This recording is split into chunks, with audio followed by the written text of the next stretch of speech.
Carlton Blues playing at Engie Stadium in Sydney. The Giants are looking to climb the ladder for the top 8 for the finals, and of course Carlton are trying to hang on to that top 2 position. Let's get onto the game here as the GWS Giants take on the Blues. For the Navy Blues, Chincotta playing his role exactly as Michael Voss would want. Newman into the corridor, out comes Mackay, perfect kick. Great timing on the lead. It's just such a team lifter when Chincotta can do that. He's probably going to go to Whitfield today thinking about all the possessions that he got last week, but when your tag is doing a job like that, it's just such a team lifter for the side. It's going to give Newman that much time and space as well. He's such a good ball user. Doesn't blast away. He's always going to look for the lead up. So as a tall defender, you have to get on your player because they're going to honour that lead up every time. 34-16 so far in season 2024. He's so much more confident with this part of his game. Good looking effort. Nailed it home. Mackay kicks the first of Saturday night footy.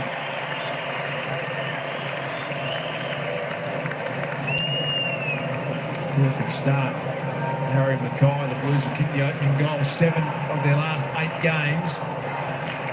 How big a change is that? This time last year, Harry Mackay just looked devoid of confidence. Could look more confident right now.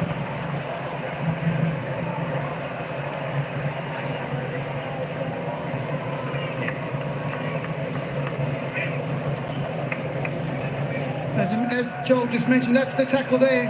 The intent to get there, tackle and stick it. Just see a leak there, just too far off Mackay. When you've got someone like Newman with the ball, he's going to lower the eyes. You've got to tighten up. A real good kick for goal. Briggs and DeConing. DeConing rested last week. Briggs' kick smothered. Walsh and Holland's almost got in each other's way. Daniel sweeping handball. Cornelio, clever tap back, didn't sit. They've got numbers there. Briggs, he's run down. 3 Blues grabbed him. Turnover comes. Hollands. Cottrell.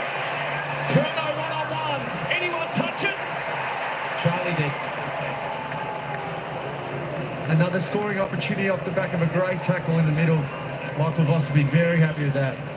Did well, Jack Buckley. No one likes to be one-on-one with Charlie Curnow, and managed to get a 50-50. Here's Jesse Hogan. He's got great hands, Jesse. Really clean tape of the footy. Short to Callaghan. Worked pretty hard to get that in Finn Callaghan. Just patient build up here from the Giants. You can see the setup from Carlton is in place. Fisted away from McGovern. Akers, Hogan again, his work rate got him into the contest. Daniels tried to flick it over to his head. Jones, strong tackle on boy. Just been watching Alex Chincotta, and he's been going to Stephen Cornelio. He starts at a half forward and then pushes up in towards the stoppage, as you can see him tracking Cornelio around here. Thanks, Bolts. Talking about Carlton's role players, he's one of them. The 2 wings combined. Hollands to Akers. That kick's going to get cut off. Here's Perryman. Giants have been expansive with their ball movement early. When they've had the opportunity to switch, they have. It's not on this time. Perryman hoists it high. Off the fists. Wittering. Coming in from the side. Cumming. He elects to punch. Might work for the Blues. Fogarty. Chera. Cripps. Now McGovern. He'll launch the barrel. In best positions, Buckley. What sort of bounce does he get? Reasonably kind. Looks to snap to the voice of Aaliyah. Back to Buckley. Now Aaliyah. Good composure from the Giants until that moment when it was smothered off his boot. Still there for Curnow. Leading free kick. They take the advantage. I'm not a fan of that, taking the advantage under pressure to let your teammate go back and have a set shot. Tom DeConing's just come from the ground, guys. He's carrying a right ankle concern at the moment. I'll keep an eye on him. There he is, Tom DeConing on the screen. That would be a body blow for the Blues early. Such good form back from a week out. Newman fought through some pressure. Walsh got it to Akers. Tried a little outside of the boot. Crafted kick, didn't quite work. A little fake from Whitfield. Heading in the Hogan direction. Kemp got it down. Exciting young player. is Darcy Jones. Just his 5th game. Gained some metres. See a couple of players out there slipping over at the moment. A bit of a challenge. There's De Koning up in the ruck, but up in the marking contest. He's got the boots straight off, guys. He's going to get restrapped and having a look at it. He might have rolled the ankle. Bolters, we had a look at that replay. Tom Green manufactures a kick forward and Weary. How often do you see that? He just reads the play so well. And there is the ankle getting a restrap. Matty Owies is a keen onlooker there, as the sub always is. Not exactly a like for like. Off the hands of the contest. First game of Joe Fonte. Buckley, Green, now Isaac Cumming. Puts it over the head of Riccardi into the space behind. Stripped of it was Kemp. Hogan with strength found his boot. Might work for Daniels. Boyd, Cowan under pressure. Uses Wiedering. Walsh. Kennedy, look out. Tough one for Kent, needed to be fast. Cripps. Great hunt here from GWS. And in the end, the Blues managed to push it almost to the wing, but couldn't get out. Patrick. Jake. Patrick. Playing at a ferocious pace this game early. Contact. Carlton. Just the strength of Paddy Cripps. I love that he takes a few ball ups around the ground. He's the size of a genuine ruckman. Paddy Cripps, so Kerno, brilliant. Got past the coming tackle with ease. Little slide and a half forward. Fogarty got it back to Williams. He's got Harry Berry back to the goal square. And an easy goal. Brilliant pass. Mackay's kicked the first 2.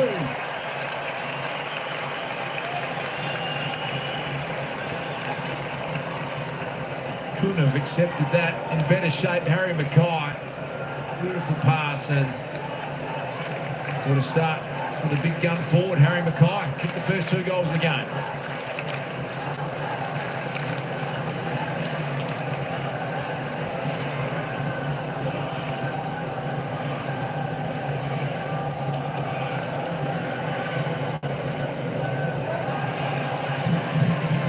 You've just got to love when a half forward can read the ball as well as Lockie Fogarty does here. Just read it quicker than his team, than his opponent, and in it went. Harry Mackay gets on the end of it. Leckerlis can't drop his head right here. He's got to make sure he stays in the game. He needs the support back there to help him. Lex come to the bench because Harry's gone into the ruck. Tom De Koning getting the ankle strapped. So Riccardi takes his turn in the ruck and then wins it on the deck. Does well to Cornelio. Good clearance here for GWS. And Green has it at 50. 3 metres back. Jordan, 1 metre. Best way to negate Carlton's clearance game is to get your hands on the football yourself. It is, and when you got Cornelio's being tagged, can get on the end of it and kick it forward. Green's the obvious choice there, but I like Green's start to the game. He's come up, he's been involved in a couple of passages, and then he works back inside 50. Scoring output down on last year, has 22 goals after 14 games. At the stage last year, he had 41. Chance to kick the Giants first this evening from 51 metres. Magnificent kick.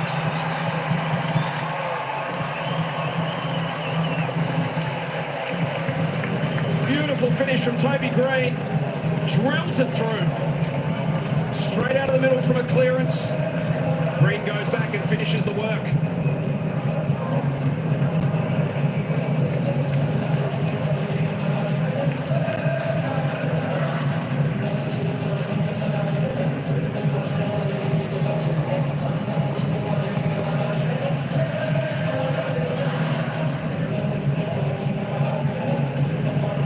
See Green down the bottom of the screen.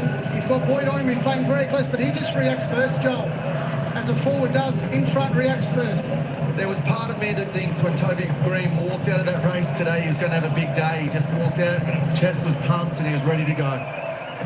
He's got that look early, Toby. How many times have we seen him? The big moments for the Giants. Good to see De Koning back out there for Cal Ward. Hamble was intercepted by Sherritt, got it back to Matty Kennedy. Mackay is in good chance, and it's like a magnet to him, Sherritt, lining up for goal number 3. Well, he's had the 2 kicks for 2 goals, so there's going to be 3 kicks potentially for 3 goals. But he's feeling it, isn't he? They're kicking the ball to him, he's isolated, and he's just launching at it. Himmelberg just lost his footing at the inopportune time. It's pretty wet out there, Joel, isn't it? Yeah, so rained heavy last night and then rained throughout the day today, but been pretty dry this afternoon. What a start this would be. Directly in front. Stabs it through. Harry Mackay has got 3 goals and we're only halfway through the first quarter.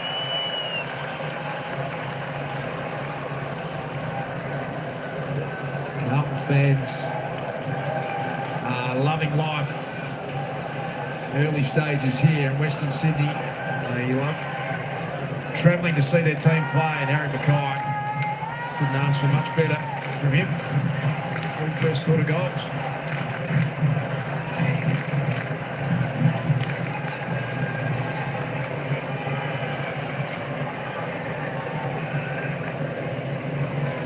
Well, Harry Himmelberg would like his time back again. Just a bit of movement there. Didn't want to get body on and had a little slip whilst Lekalier was off the bench, but he's made his way back on. The challenge now is for the Giants just to hang in there. Got to make it an arm wrestle. Can't let Carlton get another one here. Yeah, Lekalier was dropped through that ruck rotation, came to the bench for a rest and couldn't get back on in time. Cornelio bounces it towards half forward. Jason, it was really interesting watching Adam Kingsley, who was speaking to Lekalier, actually showing footage and the benefits of having the coach on the bench to be able to walk him through, but as he direct opponent, scores a goal. Yeah, that's got a sting. Kennedy to Coney. Pokes towards half forward. And there's Joe Fonte. Good early moment for the youngster from East Fremantle Junior Football Club. His cousin Ella Roberts plays AFLW for West Coast. He's incredibly athletic, huge vertical leap, fantastic runner. Really looking forward to seeing him at the next level. Buckley towards half forward. Cumming sets himself, strong hands. Giants, stand. Decent start here from the Giants. They trail by a couple of goals, but there's been some good signs. Me. Cumming sets it up. Thomas is the only man to go for it. And in the end, he fumbles what was an uncontested mark. Not often Harvey Thomas will get an uncontested mark inside 50 like that. Well, the kick wasn't for him, it was for the pack, and I reckon he surprised himself that he was going to take an uncontested mark where the pack was going to form. You, mate. 76 centimetre forward. Couldn't believe it. Here's Fonte, and there's a bit of the athleticism on display. Some leg speed. Cadman. Some of the new faces for the Giants getting involved here. Cadman backing up. Picked up by Wiedering. Scrambles that kick intelligently into the path at Kennedy. Walsh working overtime to burn off Bedford, and they get it out to centre week goal. You just have a feeling when Adam Kingsley was picked on his side, he thought we're going to have to do it on transition tonight. Fonte obviously already showing us that. Darcy Jones too, another one that will bring a lot of runs this side. I'm saying pre-game, Searle, that Fonte's got a bit of the Jeremy Howes about him. Is that? Well, I think we've just seen a little bit of it. That vertical jump we have obviously spoken about, but the speed is just unbelievable. Finn Callahan ran into a brick wall in the form of Nick Newman, and now Akers. Contest down the line. Curnow and Buckley were going at it. Himmelberg almost thrown back out from Kennedy. Umpire lets it go eventually out of bounds. Now we just have to challenge Darce that the coaches don't coach it out of him. That raw talent that he's got, hopefully we can see a lot more of it. There's Matt Kennedy. Carlton fans held their breath last week when he came off after tweaking the knee. Fortunately, nothing too serious. Coming out of the ruck. What a weapon that's become for the Blues. Curnow wrestles with Buckley. Well done, Buckley. And then Iden to tidy it up. Himmelberg to Fonte. Buckley from defensive 50. Pressure came from Fantasia. But here's Thomas out in space. He'll scurry away. Looks inside 50. Saad reads this one. Takes it on the chest at centre half back. Just with a quick transition back the other way. And that's a perfect kick to Hollins. He's got Cottrell cruising by. A couple more options as well. McGovern almost within range. Spears it to the pocket, but misses Mackay. Ball sits up. Triples to the line. The Blues will be okay with this, deep in their forward line, already winning the stoppages 8-3 to start this game. Did a number of them in the clearances in round 6. Joel, especially out of centre clearances, dominated in that win over the Giants earlier in the season at Marble Stadium. I want to keep an eye on that. The Giants, Riccardi into Coney. finger on it from Ide, and that looks pretty good off the boot. It's barely just touched in the end. So on the last line of defence, snap from Cherry. It's a fantastic effort, isn't it? Drive full length. Hang on a minute. Score review. Umpire's call is touch one behind. Please confirm. Review underway. Soft cooler behind, but that might get overruled pretty quickly. Review complete. Looking at this angle, we can see the ball's crossed the back of the goal line before being touched. Decision on the scoreboard.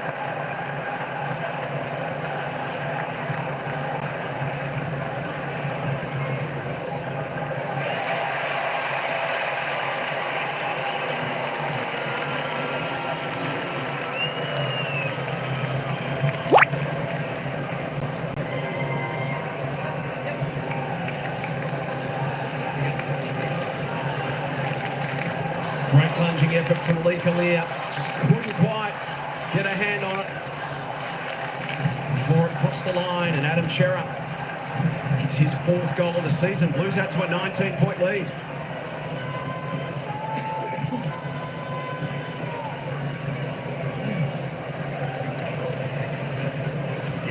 Well, it was 8-3, Carlton's way in stoppages. This is the 9th win on Chera on his left foot, as Joel just mentioned, straight through.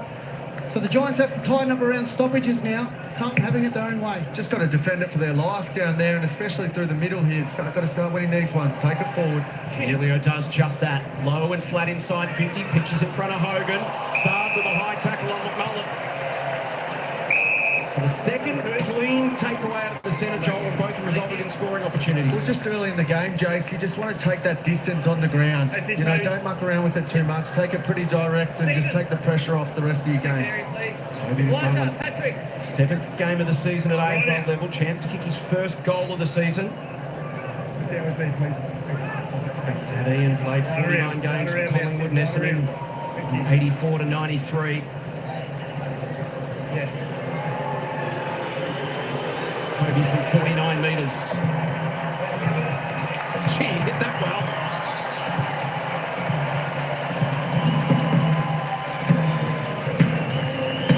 Two beautiful long-range finishes from the Tobys. First green, then McMullen. And the margin's back to 13 points.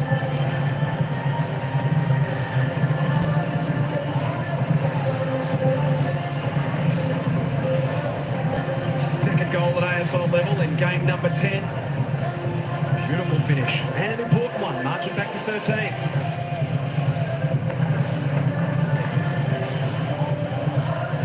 Well, it was out of the centre bounce where it started, and it was Caniglio that just took the distance, as we were speaking about. The challenge of just getting the ball forward early in the game is really important. And, yep, the free kick every day of the week. Beautiful opportunity for the young fella too to take his moment early in the game when it's been against him. Take that moment. Well, composure by Canelio as well, Joel. He could have snapped that on his left, but he straightened up and kicked it in a more dangerous position inside 50. Both Giants goals have come out of a win and all important centre clearance. We're back in there now. Dominated ruck, you can't take it like that. Go down. It's a fascinating call, Joel, isn't it? We'll come back to it, but the ball's bounced out of the circle.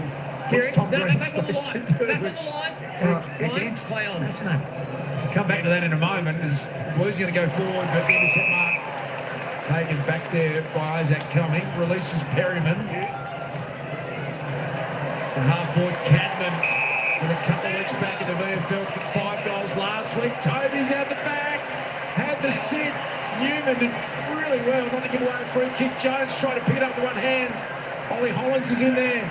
Keeping it alive, Jones sliding. And now a chance for Thomas. Still a live footy to defend for the Blues. Toby Green back in there. Eventually thrown. Let's go back to the centre bounce. I think you and I are thinking the same thing here, Joel. We're shaking our heads, Das, because we don't blame him, to be honest. It went outside the square, it went outside the circle, and we just weren't sure what the actual rules were, to be honest. Cheer up.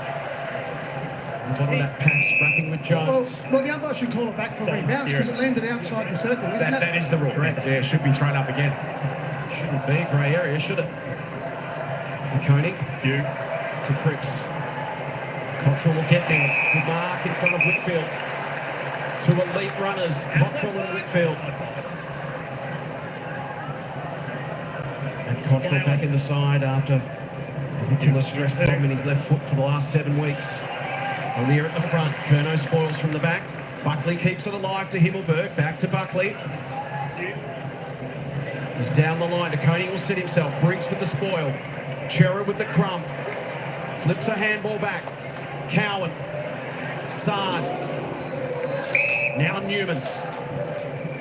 Just presses pause. Nick Newman has a look at what's on offer. Good run provided here by McGovern. Charlie Curnow, the deepest forward. There's some signalling going on. Get it down in the direction of Charlie. And he has a launch at it. Ali went back bravely. Cal Ward to Tom Green. Clearing kick. Awkward one for Jesse Hogan. He came at it full-chested and won a really important ball for the Giants. Awkward one for Callahan, but he had enough composure to share it back to Jesse Hogan. Kick down the line, Toby Green launched at it, but Newman in the way again. Carlton set up well behind the football. I'm sure Toby's eyes just blinked there. He had a bit of trouble earlier on in the year, so he made sure he put his fist up this time. Newman searching kick. Curnow and Buckley again. Here's Williams at the back. Generally a dangerous finisher, and that is no exception.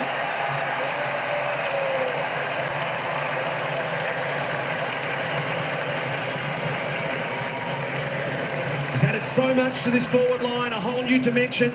In the absence of Jack Martin, Zach Williams is filling that gap. That mid-sized player who's agile and clever and strong with the defensive edge as well.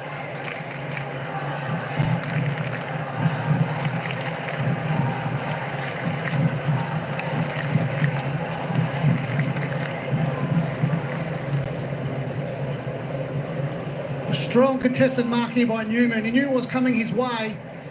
Kicks it long to a contest because the forwards are on fire. You put advantage side. Charlie brings it to ground, as all good forwards do. And Zach Williams going forward is a masterstroke for Carlton over the past few weeks. Kicked 12 goals in the last 7 games, Silk Zach Williams, and it has been the masterstroke. Looks really comfortable as a forward. Another centre clearance goes away, the Blues. Fogarty's hands good to Cottrell, back in the side. He's a big chance from there, that Cottrell. One he'd like again. It's a big job straight away on Lockie Whitfield. It just shows how much respect that Michael Voss has for Cottrell by sending him to that job. Hyde with the kick in. Blues by 20 points. 5 to play in the opening term. Off hands. DeConing pokes it inside. Here's Williams again. He's just in front, Williams. He's playing in front. He's able to read and react quicker than his direct opponent. Such a different looking forward line now, isn't it? When you think they've got Williams, they've got Chincotta, Fogarty was there, Elijah Hollands, Silk. It's got more of a defensive edge and a well-rounded edge, not just traditional crummer. Fantasia's the other one too, Jace, to put in there. But Iden's a player that wants to drop off and help the big guys in the ruck. So Zach Williams doing a good job of reading it at the moment. It's a chance for him to kick back-to-back goals here and open up a pretty handy margin for the Blues.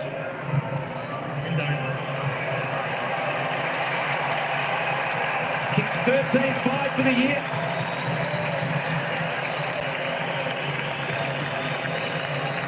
So Zach Williams continues to take his chances. And again, a bit like last week, in the blink of an eye, the Blues win a couple of stoppages, a couple of contests, put it on the scoreboard, and the margin quickly 26 points.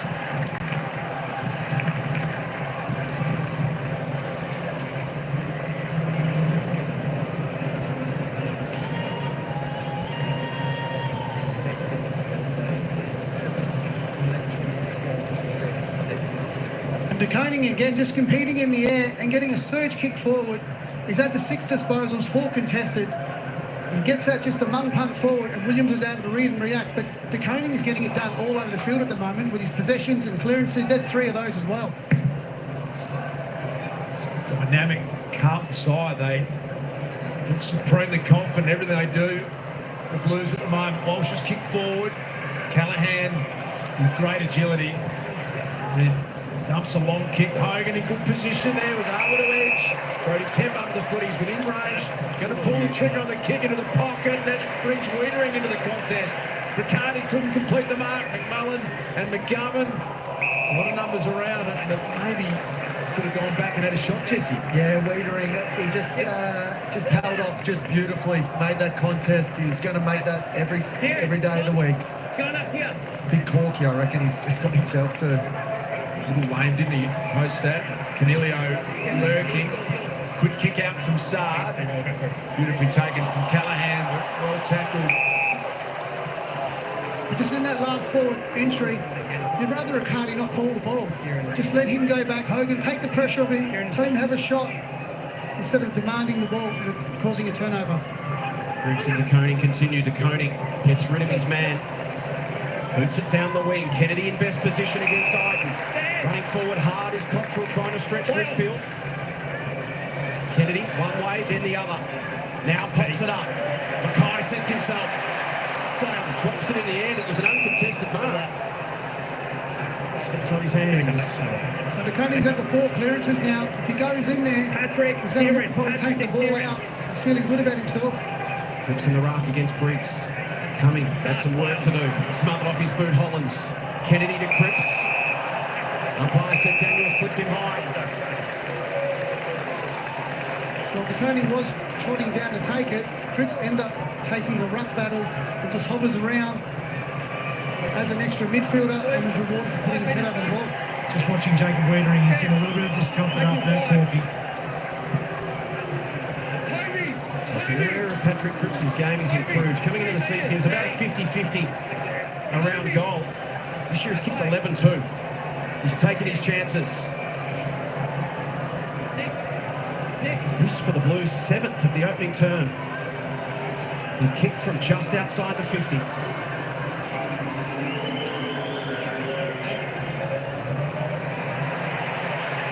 G's improved that part of his game.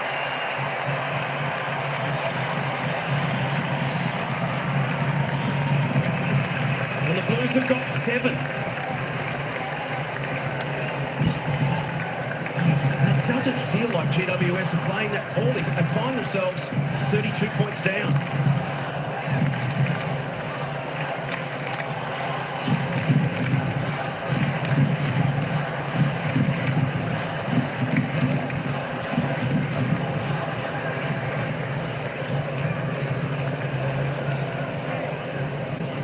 Well, he's just an absolute beast at the moment. His last couple of weeks averaging 40 possessions, 14 clearances, and being able to do this on a number of occasions this year and gets his chocolates there. But another stat line tonight, 9 possessions, already 6 contested possessions, 3 clearances. He's on his way. Blues' best opening quarter for the year. They have got some time to do more damage. Cripps gets it to De Koning, takes a bounce if you don't mind. The big 200-centimetre ruckman to Fantasia, who got cleaned up as he kicked it down the field. And it's going to be a shot 10, 15 metres out directly in front to Fantasia. That Williams has claimed it. Don't you love when they just want to put their hands up for these ones? Harry Mackay still trying to get hold of it. If you've got the ball inside 50, it's a free kick paid. You don't give the ball up. This is going to be some first quarter for the Blues. Williams directly in front to extend the margin to 38 points. What a start from Carlton. Williams has got 3 first quarter goals, and it's all come.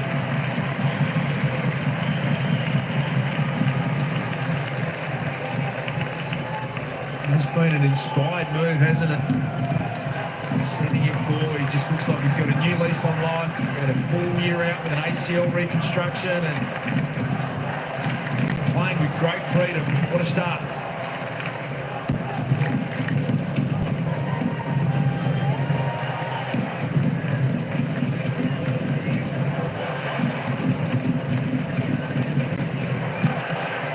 This has been absolute domination of clearances, and you can see the tap from De Koning and the work from Cripps and the midfield just to work together and then driving it forward. They've kicked 5 goals too from 18 clearances. Their first possession has been dominant also.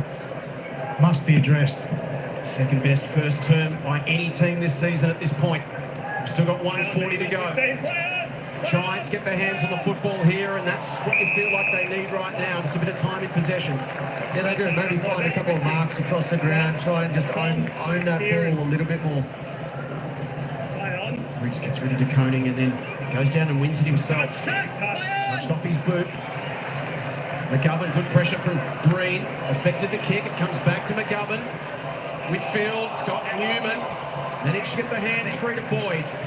He bounces it. Fantasia leaves it for De Koning, who bounces it to Kennedy. They sweep forward. Cripps from 60. Mackay, great defensive work. It was right on his chest, but Akers there. The Blues swarm forward. Chikotta. Not quite. They are just storming forward in waves. They are. You've said it well there, Jace. The wave was unbelievable of run. They just kept having numbers and numbers to that next contest.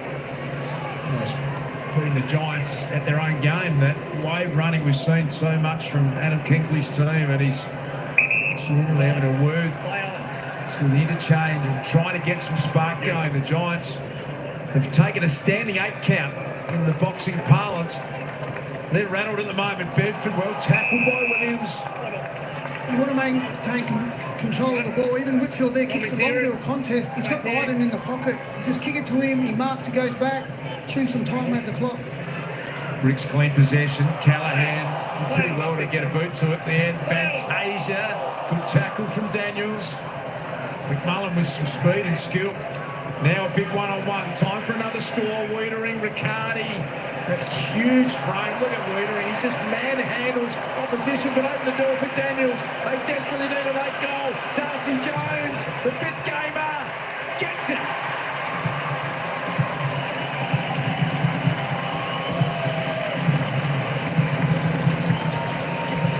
Can't underestimate just how important that goal is. Right against the flow of play. He just drags it back to a more manageable margin. He's an exciting player, Darcy Jones.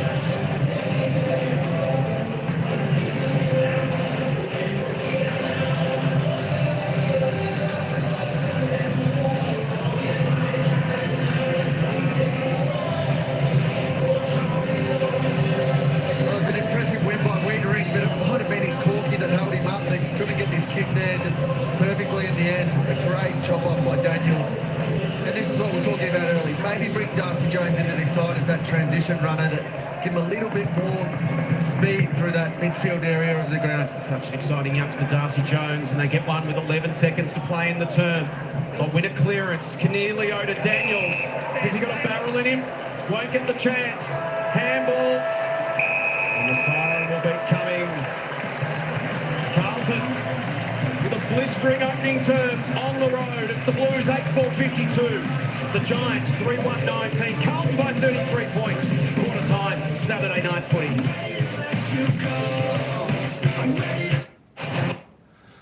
All right, folks, there we go. The end of the first quarter, and Carlton put up a cracker of a quarter. They came out of the gates running hard. It's Carlton 8-4-52, leading the Giants 3-1-19.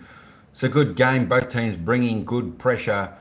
It's an open game. There's not too much crowding of the ball. Free space, a lot of running, carrying of the ball. Of course, Carlton's defence is holding up very strong against the GWS Giants. Carlton, they're taking their chances. They're kicking pretty accurate there at 8 goals for. And that's what you got to do. You got to make the most of your chances to put the gap there. We've got a 33-point lead to Carlton in the first quarter. Of course, the Coney and Cripps there for Carlton, absolutely on fire. The two leading players on the ground at the moment, in my eyes. And of course, Harry Mackay came out of the gates with 3 good goals. Let's just have a look at the stats for your players. Let's see how they're going. We've got the leading possession getter there at the moment. Patrick Cripps there of Carlton with 11 disposals. He's had 4 kicks, 7 handballs. He's had a tackle, 3 clearances, and he's snagged a goal. De Koning there for Carlton. He's got 9 disposals. Matthew Kennedy with 8. Walsh, Newman, Green, and Buckley all have 7. That's Tom Green with 7. Of course, then we go down to Mitch McGovern for Carlton with 6. font here. Let's just move this down a little bit to see how your players are going. Jesse Hogan up there forward for a GWS. He's had 5 disposals, 4 kicks, 1 mark, 2 marks, 1 handball yet to score. Brett Daniels there for GWS. He's had 5 disposals with just 1 behind. Let's come down a little bit more for you. There we go, coming down a little bit more. There we go, Adam Sard, just the 3 disposals, 3 kicks, running off the half back there for Carlton. Callum Ward there, he's had 3 disposals also. And of course, Toby Green, one of the guns there for GWS. As we can see, he's only had 3 disposals. He's had 2 kicks, 1 handball, 2 marks, 1 tackle, and he's kicked 1 major. He's kicked a goal. There we go. So there is all the players' stats for everyone out there. Let me just run back up there again. Give you another look. And then we'll go and have a look at the goal scorers as we work our way back up there. If you find your play there, you'll see the disposals. That is the disposals, what they've had.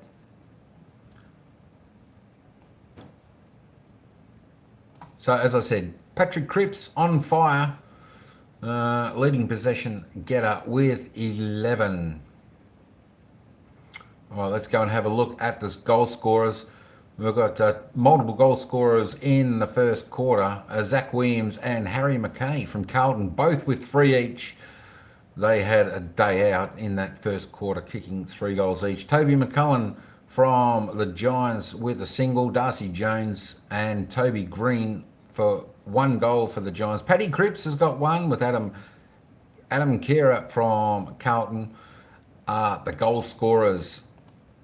Now for the AFL, the fantasy points, there we go. Zach Williams and Tom Dagoni there. They both leading that with 41. Nick Newman, 38. We're not too far away from the second quarter. Let's just run over quickly and have a look at the disposals. 83, 103 to Carlton. They're leading the way that. 60 to 50 on the kicks. Handballs are only 10 the difference. Inside 50s, as I said, it's a bit of a ping pong. They're going back and forth because they both had 14 and 17 inside 50s. That's a big number. That's a big number so far. That's well ahead of this year's average for them. Their efficiency disposal is pretty good. They're on the borderline of their average. And of course, Carlton are a little bit above. Inside 50, GWS, they're well below. They need to pick that up a little bit. They're getting it in there, but they're just not finding their targets and not having their chances finding their mark for shot on goals. Free kick, 6-1. Carlton leading the way there. There's your stoppages and hit outs, 10-7. Clearances, Carlton truly on top in the clearances. Centre clearances, there by 3, and the stoppage clearances around the ground, 11-3. Contested possessions, pretty much similar. The turnovers 14-15, so not too bad there. The marks 16-21, GWS Giants. They're leading the way in that way. Marks inside 50, 2-4. And contested marks, they're 2-1.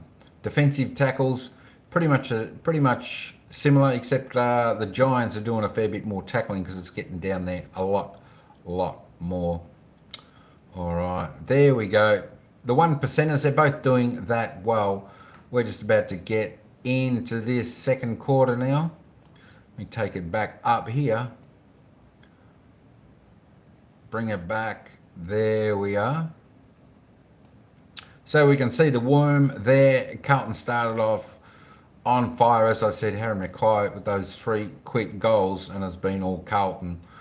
And luckily, the Giants got that late goal within the last minute of the first quarter to bring the margin back to just 33 points. All right, folks, here we go for the second quarter. GWS Giants versus Carlton. About the midfield, hence why there is so much responsibility on them. They need to get to work and give their forwards a little bit more opportunity, because when you're down 17 or getting beaten by 11 in clearances, the game is almost unwinnable and uncontrollable from that point of view. You can hear the tsunami warning in the background. That's what they need, and you can see the Governors are getting assessed. Also ran off at quarter time for an assessment as well. So a couple of concerns for the Blues, but no concerns in terms of the scoreboard. Koning was seriously impactful in the first quarter. Jones, beautiful pickup at speed. Got it to Cornelio. His handball intercepted by Walsh. He's trying to get it to Bedford, but Carlton, Sam Walsh. free kick going the way of Walsh. He's got the hard tag of Bedford, but that's disposal number 8 for Sam Walsh. Kick down the line, Fogey. Good mark. And some serious heat from Connor Ida now in the Curnow direction. They got a good piece of it. Callum Ward got back, heads towards the boundary line, and Jones, he's kept it in. Such a enthusiastic looking player, isn't he, Darcy Jones? Just came off his boot, so it'll be a Carlton free kick. Full of speed and energy. Darcy Jones, the youngster from WA. Taking pick 21 in the 22 draft. De Koning, the half forward. Mackay, 3 first quarter goals, 3 also for Williams. Iden. Ward. Callahan. Bedford. Cornelio back to Bedford. It's good ball movement from the Giants. Didn't panic in traffic, and now they've got some numbers streaming forward themselves. Bedford gets on the end of it. Numbers inside 50. Good transition football from GWS. It was good transition footy, had numbers out, put Carlton under pressure by taking him back inside and really challenging him. Bedford's speed there, caught him off guard. He could have a shotty on the run, 50, but he uses his composure, lower the eyes, and give it to his captain, who goes back and has a set shot. But speed was the key on the ball. It was key to that play. Blues actually did a good job making sure that the furthest kick away was the one that got the free kick too. So Green, 40 out directly in front. Slots his second. Good start, second term for the Giants.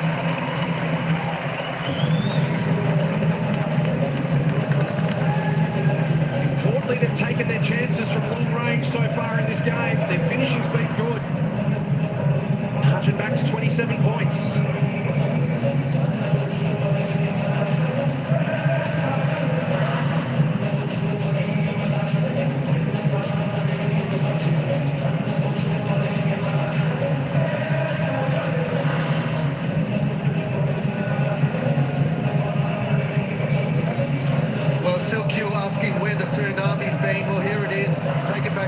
Take a little bit of a challenge here by keeping the ball moving, and look at the runners that they've got running through the inside of the corridor.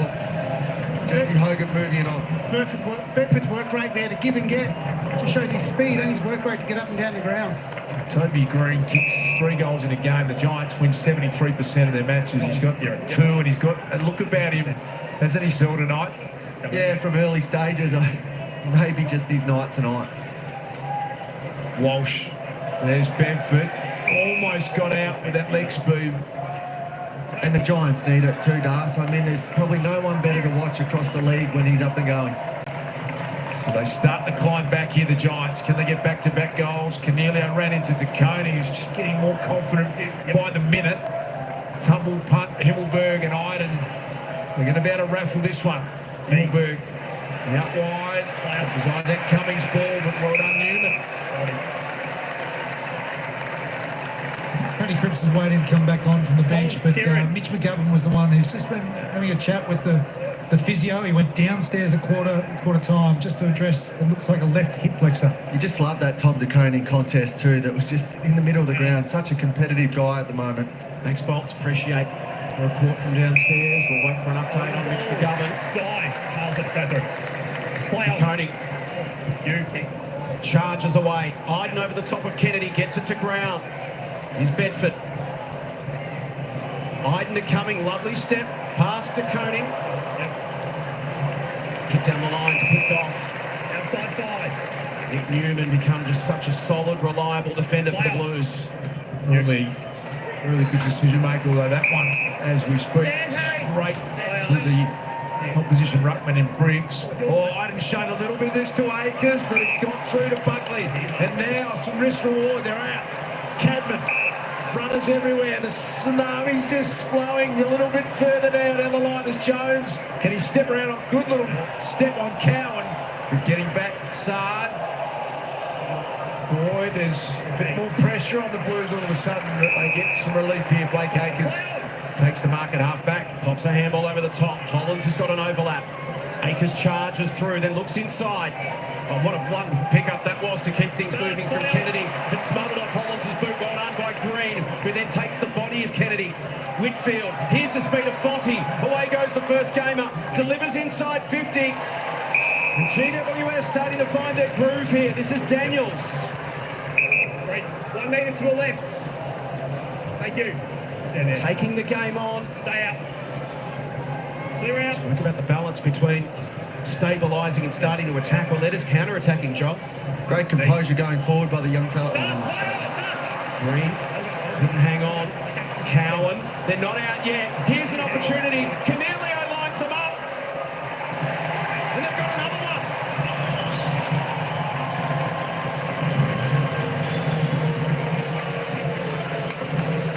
Great start to the second term for the Giants, who for the first time tonight it feels like they're getting the game on their terms.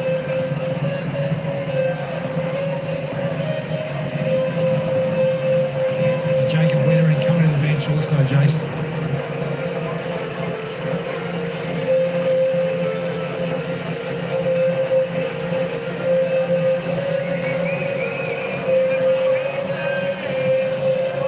Well, similar to the first term, the Giants have done a good job of coming forward on this player and making sure that they can get an intercept early in the quarter. But all off the back of Paddy Cripps being off for the first 6 minutes of that quarter to start that quarter. And that's the one thing that Carlton have been doing regularly, starting him off for the second quarter. It's trusting the process, I believe, really. It hasn't hurt him in the past, but tonight it has. And that is a bigger worry too, isn't it? As Jacob Wittering makes his way underneath the ground bolts. Yeah, he's going downstairs now with that right quad issue. So the clearance out to the wing, smashed forward by Cumming. That was almost worth a kick. Boyd picked it up and well tackled Thomas. They have lifted here big time, the Giants. And they have their pressure on the ball carrier is picked up. They're using their speed now in the defensive part of the game, and they're getting the ball played in their forward half.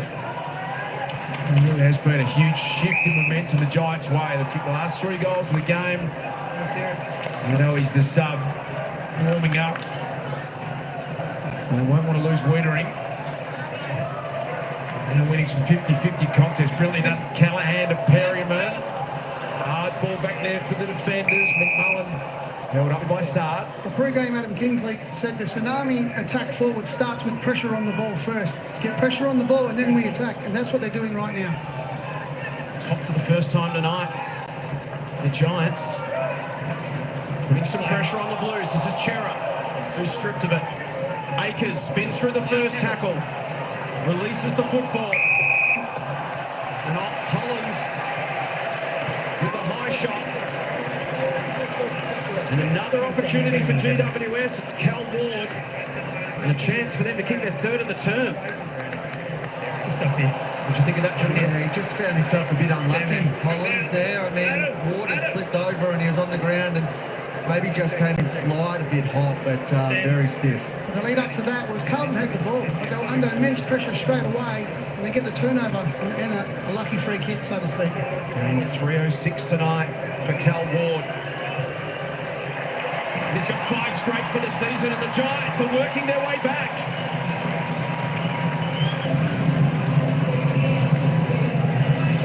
A wonderful response this from GWS. They've got themselves in the game with the opening 3 goals of the second term.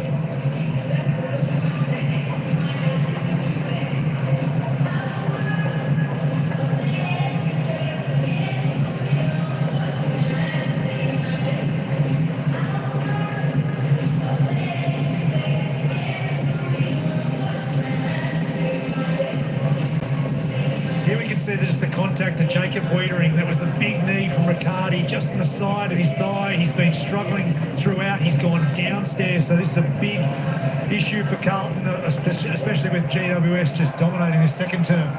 Moments before the quarter-time siren, the Giants with 39 points. Sorry, the Blues with 39 points up. The Giants have got it back to 15 and have the game completely on their terms. Remarkable turnaround. Can they hit back here, the Blues? Ollie Holland's fighting for it. Kennedy The first game of Fonte in there as well as Jacob Weering reappears. The body language isn't great, so he doesn't look overly happy at the moment. That will be stiffening up definitely in the cold, so you've got to keep it warm. Just wonder whether or not they're feeling comfortable in getting him back out there. That is a big story unfolding. It just sneaks out of bounds right in front of the interchange race. Have you got blood? Down there, any instinct bolts on whether Jacob Wearing's coming back or not. Tom Green's coming off. He looks like he's really hurt that nose. It's blood streaming from it. But Jacob Wearing is jumping straight on the bike, so he's going to try and keep that warm. Kieran Tom, jump out, Finn. Effort contact there with De Koning. Tom Green off. Callahan.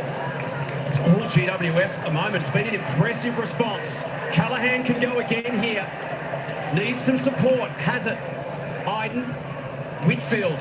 Time to assess and measures the kick to Thomas. Suddenly it's Carlton who can't get their hands on the football. Margin back to 15 points. Thomas sets it up. Riccardi gets rid of De Koning. And Jake Riccardi can go back and kick their fourth of the term. Just thinking that would be a spot where Wiedering's coming in over the top, so missing him already with that height that he has down there. What they're doing is they're owning the possession of the ball, 5 inside 50 so far this quarter for 3 goals. Make it 4 goals.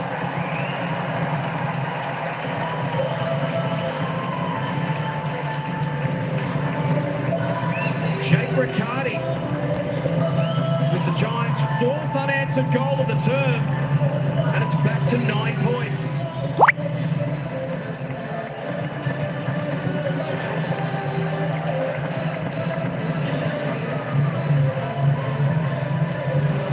It's been impressive from the Giants.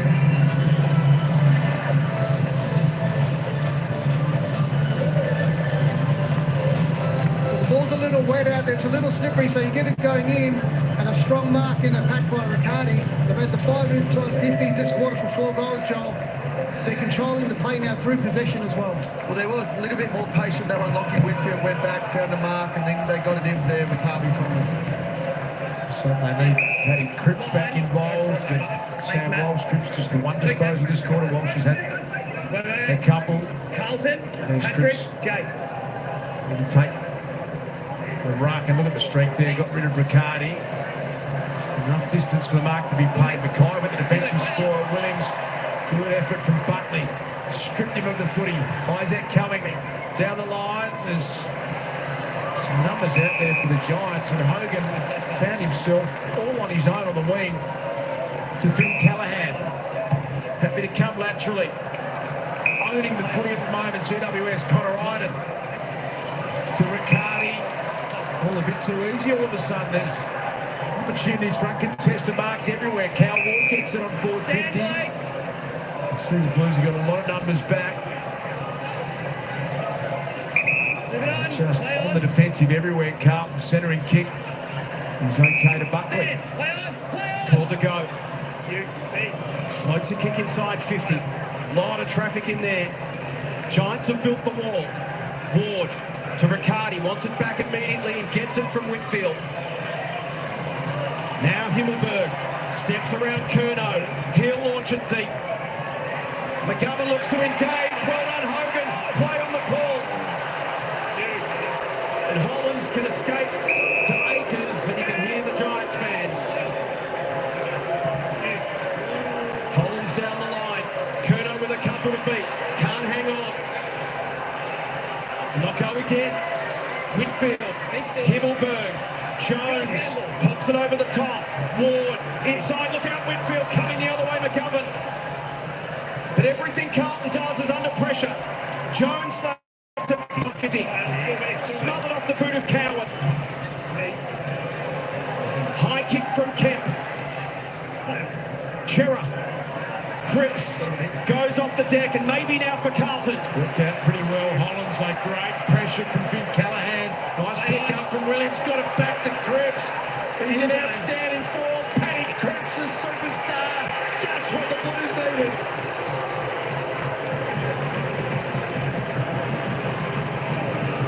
That's what the great players do. They just find a way. And then he says to his teammates, let's get back into this. Back-to-back 40-possession games. That was disposal number 15 and his second goal. Unbelievable from Cripps.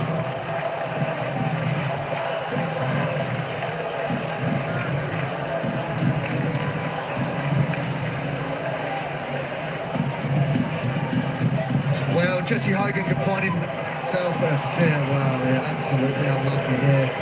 Mark every day of the week, but Paddy Cripps, when your team's down, you need a big moment. It's been him for years, and he's done it again. He told his teammates after this, it's time to stand up to 5 goals against. Took the captain to do it. Mackay to the ruck. Wrestling with Bedford, picks up the football, flips it in the Cripps direction. Looks to brush the tackler, punches the handball. Cottrell, Curnow, surrounded by a couple. Front and centre Fogarty, off to Fantasia. Quick response from the Blues, they've got 2 in a hurry.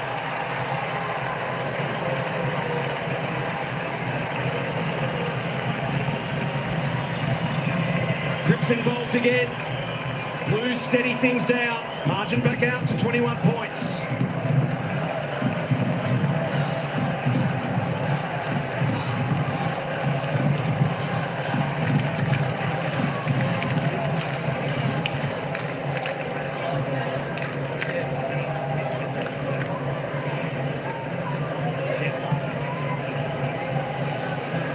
Here's the captain again, bursting forward. This is the part of the game he's really added to his own personal game this year, is bursting forward. And you bring it to ground, there's quality crummers, both Williams, Fogarty, they're all there. And there's Fantasia, their 3rd goal from centre bounce this game so far. Ratio kick 4 last week. Important goal there. Giants fans, a little animated.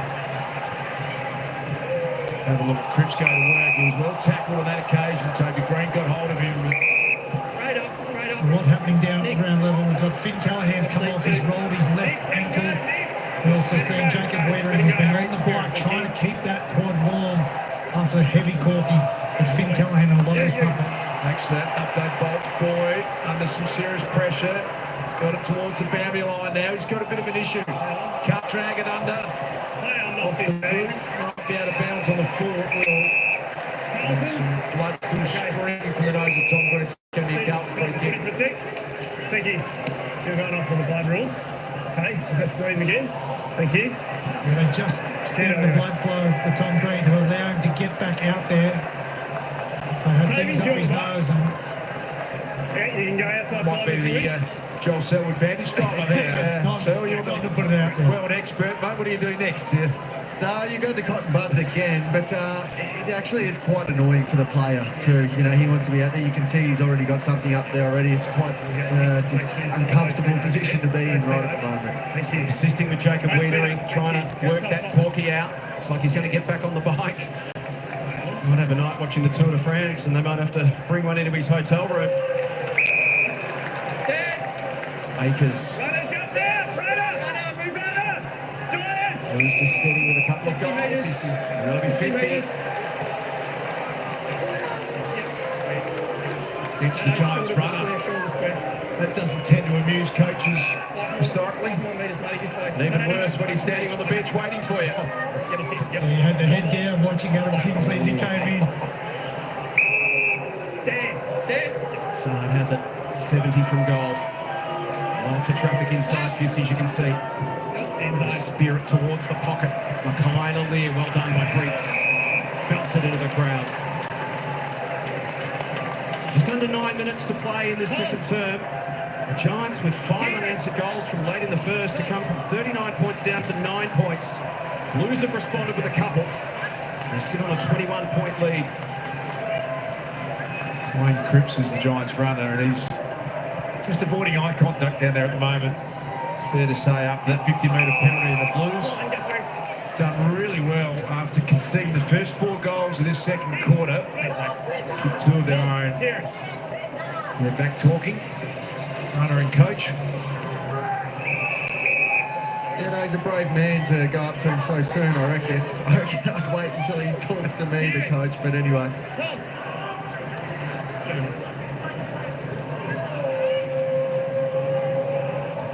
Interesting stage of this game. The Giants have shown they can score quickly.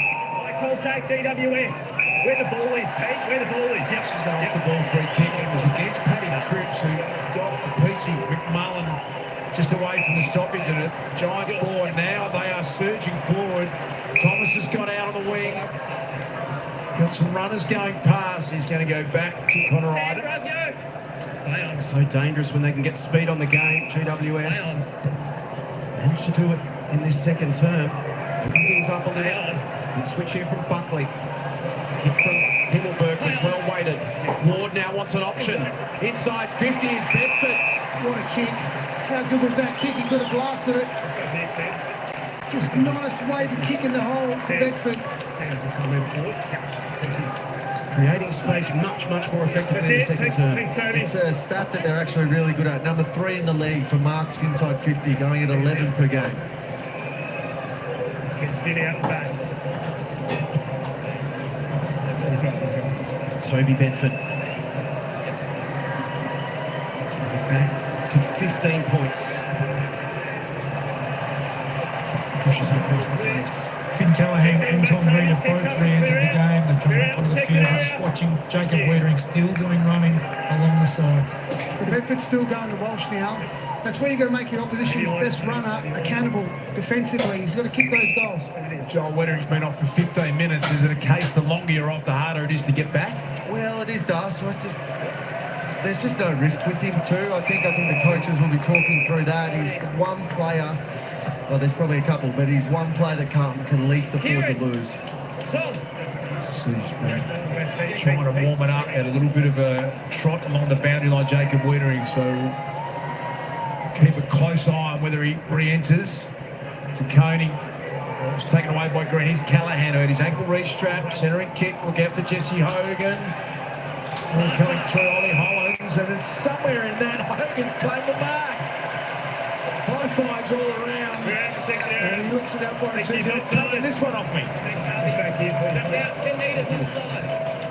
Again, so Wiedering off the ground, it just makes Mitch McGovern's job to play on someone a bit harder. He's usually jumping over the top there. It's a great mark by Hogan. Jesse! Beautiful sticky hands, Jesse Hogan. Yes, there. A little bit of direction from the umpire. Big moment in the game. He's kicked goals in each of his last 24 AFL games, Jesse Hogan. That traditional stuttering approach, and he's kept that run going. Big mark, big goal, Jesse Hogan. Just what the Giants were after. He said, what a mark. Well, he's number 1 for marks inside 50 this year for a good reason. So not only does he take them on the lead, but he takes take marks as well. Jacob Wiedering's just come back onto the ground as well. See, they're under all sorts of pressure there, Joel. Well, they dominated the half, really, the quarter, sorry. The way that they've been able to just keep it down their end, and it's really restricting Charlie Curnow to get into the game at the moment. The Carlton forward line is really open, but they just can't get it down there to him. Just 2 touches for Curnow. You can see even Wiedering walking around there, looks very proppy. So if you his direct match-up, you'd be getting up on leads now, turning him around to test out his leg. Maybe 6.5 minutes to test it before half-time and then make another decision. It's been all Giants in this second term. Really impressive stuff, and away they come again through Cornelio. Daniels came forward, won the football. Another inside 50 for the home team. Kent sets himself. Stay, Jesse!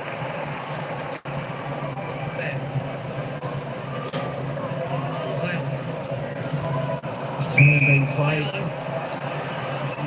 Giants half of the ground. Hollins goes to a contest. Williams at the front. So often in the second term, it's looked like there's been more Giants in the screen around the football. Thank you. Right, Kieran. Tom. Who's dominated stoppage in the opening term. Giants a hit back. Cripps wins this one. Walsh the give. Knocked away from De Koning. Well done, Cornelio. Briggs' kick smothered by De Koning. Hollands. Ball underneath. Daniels there. Hollands gets to his feet. Umpire has to call play on. Cornelio. Green. Whitfield. Handball misses Fonte. Let's look at his speed here against Sard. Sard right on his head. That's clever. To Cumming. Goes with a little clever toe poker that works well to Jones, who's got the agility and the skill. This is the first game of Fonte. Took on with Cottrell. Worked out okay with Thomas. Couple defenders are there. And it was Kemp who was able to smash that one over for a boundary throwing.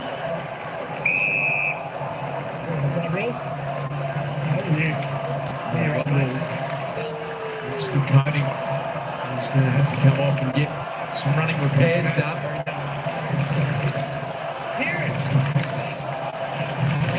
Henry Mackay will jump into the ruck for the last 5 minutes. 33-point quarter-time lead to the Giants that has been whittled down to just 14 points. And the Giants got a good opportunity here.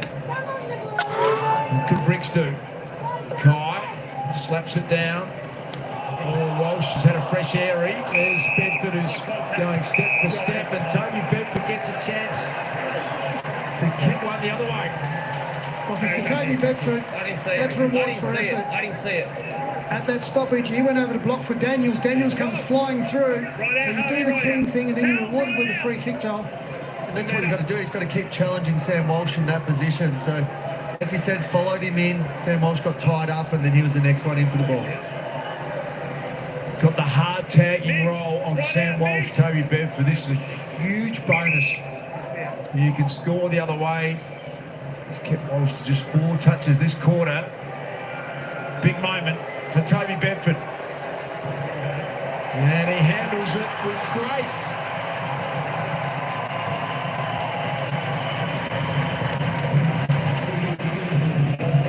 Gets a lot of respect from his teammates, Toby Bedford. They know he's playing a huge role for the team. Really put the heat on Sam Walsh, and the Giants are back within 8 points.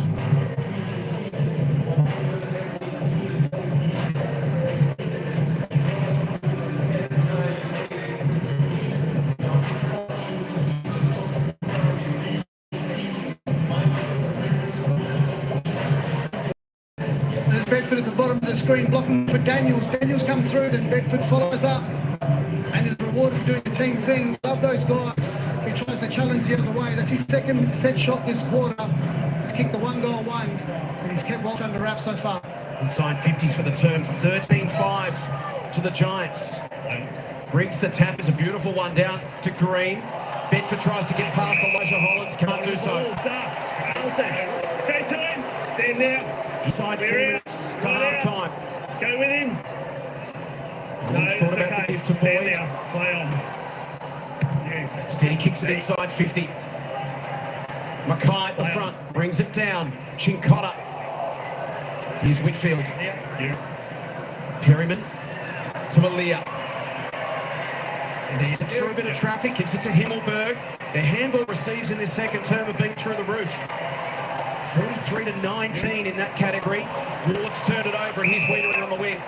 Even when he's not moving 100%, his positioning so good, Wiedering.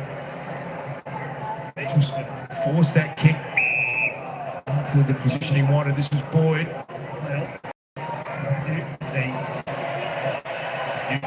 Square out of bounds on the floor, and sums up a bit of this quarter. It's Carlton have been a bit rattled. There's Bedford trying to hold his balance and not give the 50 away. It's quite comical. Asking a lot of the player. Back on, he's got a little small cut under his left eye socket. Good news for Carlton. They need a bit at the moment as the Giants understanding the clock counting down to half-time. Just drawing breath here for a moment. Tom Green's been patched up back up there. Oh, they spoil each other. The Carlton big men Kemp and Mackay. Perryman has got Jesse Hogan deep. There's some options here. Callahan looks up and now he sees it. Decides to go to the first game of Fonte, who's got some evasive skills. The kick almost perfect for Toby. Loose ball, Cadman picks it up. Still they get it out. Hogan. Hollands goes back. Well tackled. And they trap that inside field 50, the Giants.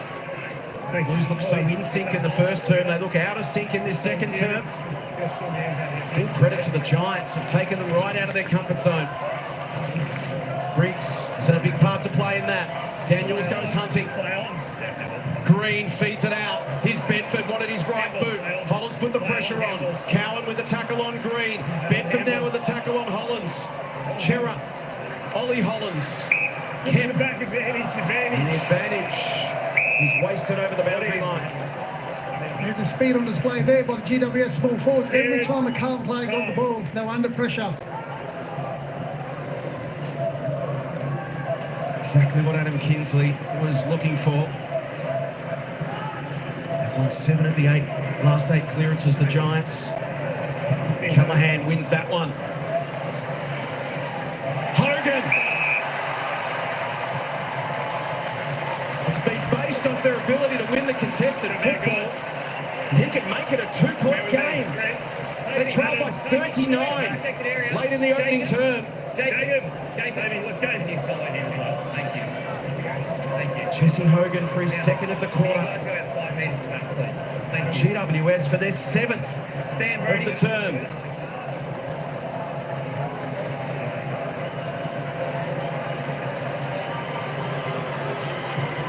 Are they turning their season around? 2-point game.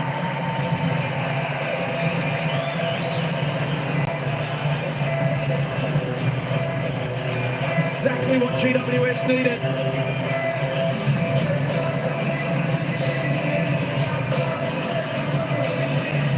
Fantastic fight back in this second term. They've been putting the Blues to the sword.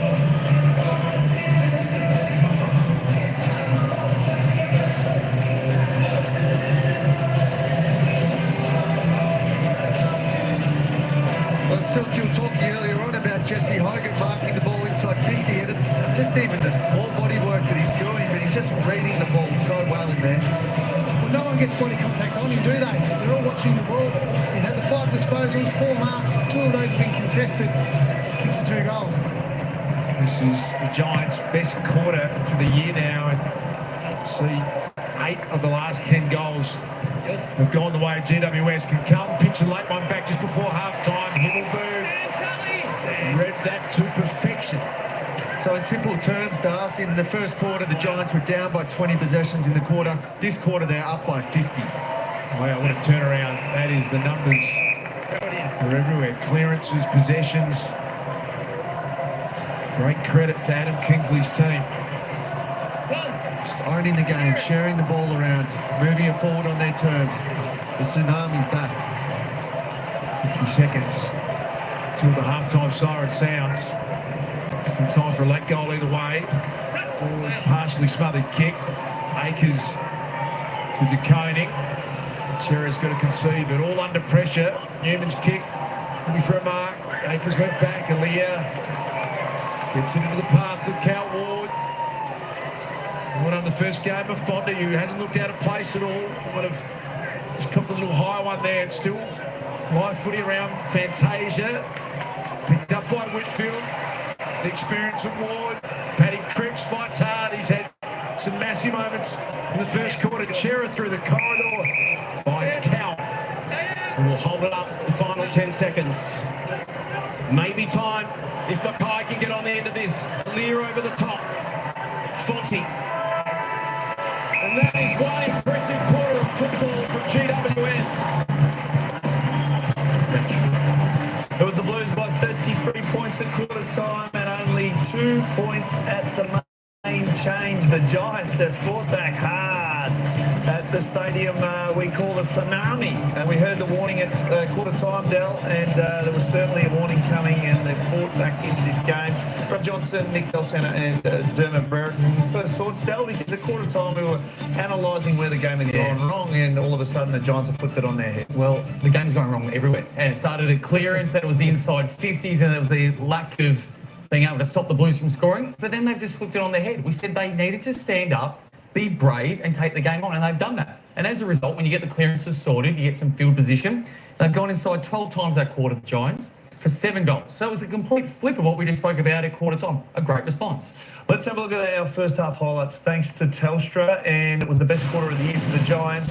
It is Dermot, of course, their quarter 2 goals. They responded in fine fashion. Absolutely. They kicked 7 goals, 1 in that second quarter. But they just started flicking the ball around. And on the flip side, when it did go in there, you've seen Jesse Hogan take a couple of big marks. If I'm a Carlton supporter, I'm getting a look now at your grand final flag chances without Jacob Wiedering at full tilt capabilities. So it went in there, and Jesse's taken a couple of contested marks. Here you go, there's another one. There's no Wiedering on the ground at that moment. That doesn't happen if he's out there fully fit. And the next one that Jesse takes, Wiedering actually avoids contact to that bruised hip. So you're getting a look at how important Jacob Wiedering is to this defence. Yeah. Jono, we knew the tsunami was there because they showed us earlier in the season, but in terms of the numbers, so the clearance game, plus 11 for Carlton, and that quarter, plus 4 to the Giants. Like, the middle of the ground was pivotal. Yeah, it was in a big way. And they had to turn around. It took until quarter time to Adam Kingsley to just reset them and get them thinking a little bit differently around their positioning. But it was more work rate. It's been a classic case of that. They didn't work hard in the first quarter. Carlton exposed them. Carlton probably rested a little bit on their first quarter. Thought it's just happening tonight. Well, they didn't work in the second quarter, and the Giants went bang, especially with their handball receives, which we know when they get that side of their game going, they really dominate. So you see their quarter 1 plus 11 plus 28 in that quarter to the Giants. And that's pure work rate, ball movement, run from behind, overlap to create some really good attack going forward. What we do need to give credit to is the Giants' ability to change something in-game. It's not unusual for teams to play out the whole game and go, oh, I wish we had done something different when we had a chance. So they've taken on the information, they've problem-solved it, and got themselves right back into this game. That's the positive. Now the question is, can they go on with it? And Briggs neutralised De Koning as well, and actually had a few good moments himself. The other thing was that at quarter time, we saw in the first quarter, Giants were reluctant to give the run and chain handball. At quarter time, the coach got to them, and sometimes you just have to manufacture something. So watch this with the Giants and just how they flick the ball around here.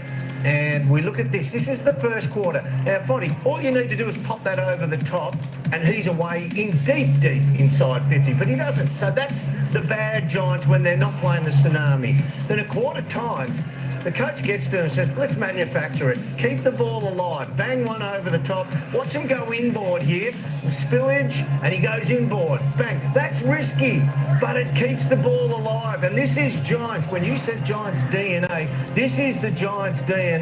That is high risk, but executed beautifully. And they end up kicking a goal out of it, spearing it into Toby Green. That's what we say. Keep the ball alive and get that tsunami going. So they manufactured that, and it carried on. That was at the 19-minute mark. 60 seconds of football into the second quarter, and that's what gave them the impetus to keep going. John, have you seen the Walsh and Bedford matchup? Oh, it's been a great matchup. I think we're looking at Toby Bedford because of what he did a few weeks ago on Zach Butters and the effect, and I call it the competition, not let alone Zach Butters off guard as well that night. So his role's been really good. It's an impressive role that he's playing at the moment, and you can see there what he's been able to do. 9 disposals himself and 10 to Sammy Walsh. You just can't rest on that because Sammy will just keep grinding out the Ks as it goes on, and maybe we'll break him at some point. It might be an important break too. It mightn't be till halfway through the last quarter, and he needs to, and the game might break open at that exact point. So it's a big challenge for Bedford in the second half. But he'd be pleased where he sits at the moment. He's had 2 shots at goal and a direct goal assist to Toby Green as well. Well, you brought it up 4 years ago. What's the equivalent of the triple-double in AFL? Cripper's had back-to-back 40s and 10 clearances. 19, Dal, to half-time. He has been incredible. He's been enormous. And once again, this is the need to acknowledge the form that a player's in, but also in the moment. So they've got Walsh covered as it currently stands. Yeah, this guy's getting off the hook. So you need to be able to be more than just the one-player focus. And he's a star. We complimented him pre-game for his ability to not just be an inside beast anymore. He's got acceleration. He's finishing his work, which makes him, he's a Brownlow medalist, more damaging. So he's doing it inside, and now he's able to break to the edges and hurt on the scoreboard, also in that link-up play, which we haven't always seen from him. 4 years ago, he couldn't kick a goal like that. Agree. Because he was too banged up. Yep. Now he's got an even spread in the midfield, and he gets to play his game on his terms. He can break free like that and kick those goals. Now, much more complete player. What about Hogan? His impact in that second quarter. We saw a drop mark that Dermot. I know you. Wasn't a drop mark. It was a mark. Sorry. Was not paid the mark. Wasn't paid. So they're saying you didn't hold it. Yeah. Dermot, as a key forward, you got to play with a whistle, and you gave a fair serve for a good minute. Yeah, he got a bit of the sooks there. Now, can I just say this though? You get angry and scream and yell at the umpire for not paying it, but while you're doing that, plot your next move. He doesn't. He stays there flat-footed and keeps arguing with the umpire. Let's have a look, David. He does mark it. This is a mark. It might be a push in the back too, I might add. But I mean, look, Kemp actually stops. Kemp awards him the mark. Watch Kemp. He actually goes, oh yeah, that's a mark. I'm going to stop. What I did like, though, to your point, because Carlton went and kicked 2 goals after that and separated the game a little bit again, and then Jesse Hogan's kicked 2 to get the Giants back. Did well after that.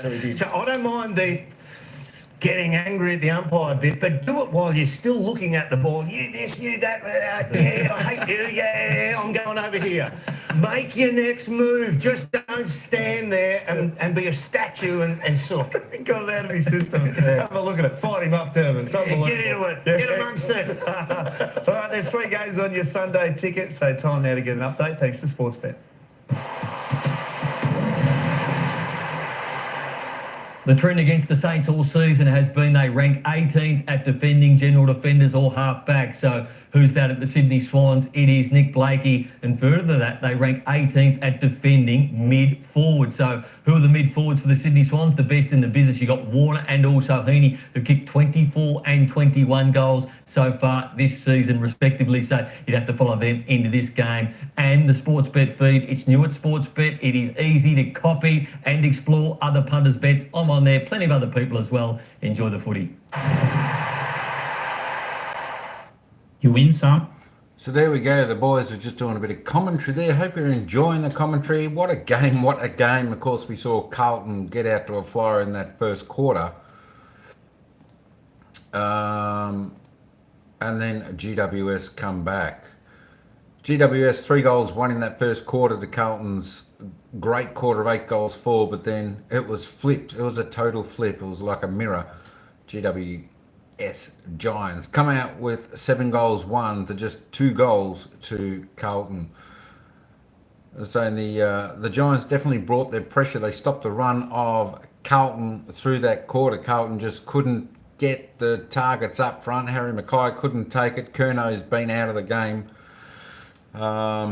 Even their ruckman was quiet in that quarter where they were all firing in that first. Of course, a few of the guns for GWS, Jesse Hogan, he stood up along with a few others, Toby Green, etc. And that got him back. Momentum is one of those things in football. If you've got it on your side, you're going to go a long way. And I think it was through that halfway through that second quarter, GWS, they booted those first about 4 goals, I think it was, and then thankfully Carlton came back to kick those 2 quick goals just to steady the tide. But then GWS got a 2-3 back and has brought it back from a 33-point deficit at quarter time to a 2-point ball game coming into the second half. Tell you what, I think we're in for an absolute cracker of a second half here between the Giants and the Blues. So I think Carlton just need to take a breath, regroup a little bit over the half-time break. I'm sure they'll get their mojo back, get running. We need Cripps to fire up again this quarter, get their midfield working, get their open space down there forward. Let's have a look at the team disposals. We just had a little bit of a look at the player stats. If I just go back there once again, we still look at Patrick Cripps there for Carlton's the leading possession getter on the ground with 19, with 7 kicks, 12 handballs. Callum Ward, he stepped up his game with 17 disposals, and Tom Green also up to 16, so they're going okay. Tom De Koning, as I said, he was a little bit quiet in that second quarter with up to 14 possessions. Finn Callaghan, Lockie Whitfield played a good quarter there for the GWS, 13 and 12. We need the big guns to start to pick up again. Let's head over to the team stats. Let's have a look at the disposals. 203, the Giants. They certainly overworked the ball in that second quarter. 203 to 71. Kicks 103 to 92, so around about the same. Handballs, the Giants love to handball a little bit more. There we go. The inside 50s, well, the Giants, let's just say it was inside their 50 a lot more than Carlton's this quarter. 29-25, their disposable efficiency pretty much even, a little bit above season's average, so that's not too bad. The inside 50 efficiency, a little bit low for both sides there. That will hopefully pick up. The free kicks going Carlton's way tonight, but not making a real impact on the game. 10 to 5. The stoppages, hit-outs, GWS leading in that area. 27 to 12. The clearances, Carlton are on top there. Centre clearances, where it is so important, Carlton again on top there, but not making the most of that in the second quarter. Stoppage clearances 12 to 15, so that's pretty similar. Contested possessions, that's round about even. 70 to 63, uncontested. Giants are getting the uncontested ball a little bit more. They're finding all that space, etc. in that second quarter, and the turnovers 24 to 28. So it's been a reasonably clean match today. They are under the average of what they normally do. The match possession, 31% to 46 to Carlton that quarter. The last 10 minutes, Carlton had it a little bit more there as well. Let's have a look at the marks. 46 to 28, finding their target a little bit better are the Giants. Marks inside 57 to 4, and contested marks 5 to 1, going the Giants' way. Scoring 10 goals 2 to 10 goals 4. I tell you what, she's pretty accurate kicking there. In tonight's game, what do we see? We see 7, we saw 7, 8, we saw 9 goals won in that second quarter. So that's what we like to see. We like to see good, accurate kicking, high scoring. That's what we've got here tonight between the Giants and Carlton. Defensive tackles 33 to 36. This might tell the story a little bit, folks. Have a look at the inside 50 tackles, 13 to the Giants and only 2 to Carlton. They need to put a bit more pressure on the defensive tackles. Around the general, the bounces 2 to 1, and the 1%ers, the Giants doing a little bit more than the Blues, 28 to 19, all coming in that second quarter. There we go. We'll get back to the summary page. Where are we? We've got about 5 minutes left until this third quarter starts. Crow, there we go. Croco's after the Blues for a win tonight. Hopefully they get the job done for you. Thanks for coming in. Appreciate that. Crow, 1, 2, 3. Good stuff. Yeah, I'm hoping for a Blues win tonight too, because being a Collingwood fan, I think it pays more dividends if Carlton win. Just looking at the live ladder at the moment, if Carlton do happen to win, they do jump to second, a game and a half clear of Fremantle, and the Giants will remain in 10th position if Carlton win as it is at the moment. So there we go. Let me just find. Actually, I was going to put the ladder up, but I won't put the ladder up just at the moment. But there we go. In around the ground scores, around the other matches, just at the moment, we're talking about the Fremantle game. You just have a look at the scores there.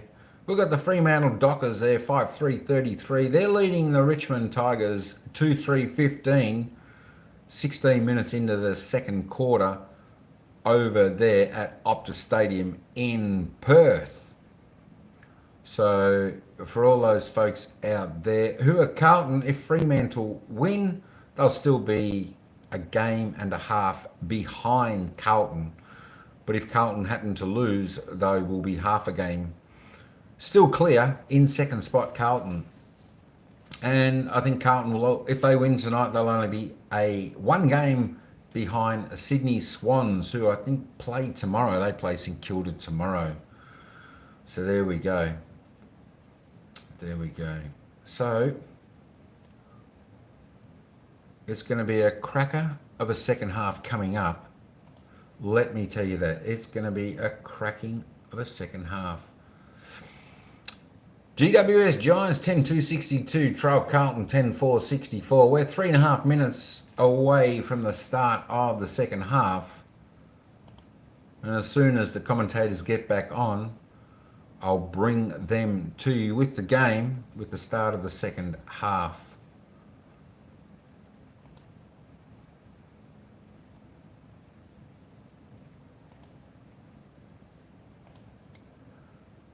Just looking at next week's games, who these teams play next week. We're looking next week, the Western Bulldogs will be playing Carlton.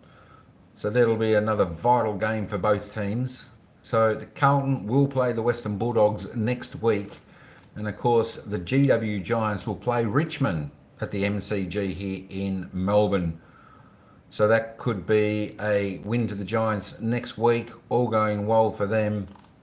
And of course, it could be a win for Carlton next week, all going well for them, although they have a tough game coming up against the Western Bulldogs, who are also looking to jump into the eights. The Western Bulldogs, they're sitting ninth at the moment, half a game out. Of course, Brisbane still yet to play, and tomorrow they will play. And that could then put the Dogs a game behind Collingwood to get that 8th position on the ladder.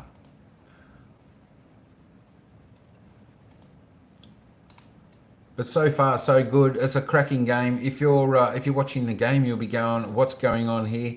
How can Carlton be, 8 goals, 452 to 3-1-19 in the opening quarter, and then GWS come back to be within 2 points? But that, folks, that is what momentum does in the game of AFL football here. If you've got it, it's quite hard for the opposition to stop.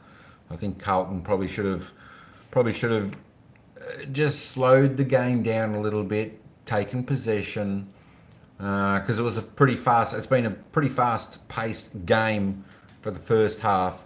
And of course, once the momentum swings, you need to stop. All right, we'll take it back to the boys who are still discussing this game, and then we'll start the third quarter. Seems so focused. He looks as focused as Dell for Host Plus performance of the first half. Who have you got, Dell? I'm going to go with Cal Ward. He was quiet in the first quarter, as was everybody that played for the Giants. They were very, very poor. We put it to him, said you need to stand up. Hey, Paul GE, how you going, brother? What's happening? Good evening, good evening.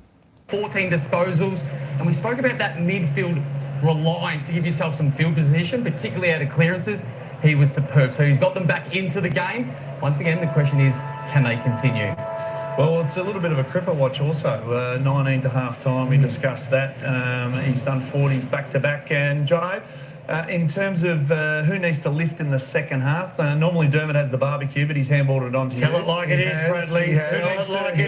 Who needs to heat up in the second half, Jono? Well, Charlie Curnow needs to heat up in the second half because he's just a little bit down at the moment. In fact, he's a lot down. It's quite disappointing. It's his worst game in quite some time. 2 disposals, 0 effective, 7 ranking points for the first half for Charlie Curnow. So this is the thing. What do you want from him? Well, they're approaching that as a coach because he'd be flat as attack in the room. He knows he's not having an impact at all. So it's the hardest challenge is getting him to forget that side of.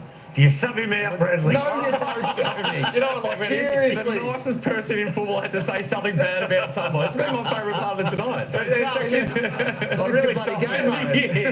really softened it. It would be a barbecue and Jono just sugarcoats it. Yeah, that's it. So he knows he's got to live. Let him land on a fair match. I'm telling him anything different, anything he wouldn't know as a professional footballer, that he's had a poor first half and he needs to get going. Well, get going, son. No, we always have a bit of a laugh. Dermot didn't want a bar of it, so I reckon he sugarcoated it today. I let him in though. You did. You can hear the tsunami warning. We did tease it, Dell, at quarter time, and it showed up in the second quarter. Let's see if it shows up in the third. From here, boys, give us your tip. I reckon GWS. I reckon the Giants without Wiedering at full tilt, and Briggs is getting stronger. Home team. All right, I think the Blues hang on. I'm an outrider in this one. Let's go to the third quarter action. See De Koning using his athleticism It's a great skill coming. Little guided tap in the path of Cornelio off the legs of Thomas. Daniels handball went to the voice of Whitfield, but Chincotta was there. Hands it back to Cowan.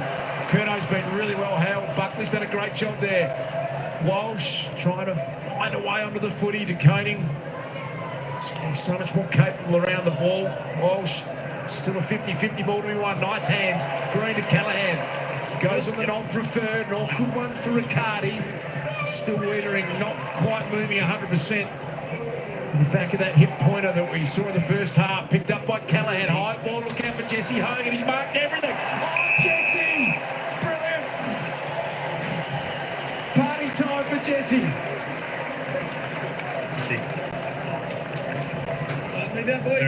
Put up a little lane on the back of it, but he just marks everything that comes anywhere near him, Joel. I'm not sure what we're going to put it. It was like a swinging fly kick that he got the marking contest, but he's looking so dangerous down there. He's had the 7 marks, 5 contested. He's number 1 in the AFL for a good reason. Marks inside 50. Unbelievably, this to give the Giants the lead. They kicked 7-2 in the second term. Jesse kicked 2 of those. We're going up a 3. He loves it. Great start to the second half for the Hogan and the Giants.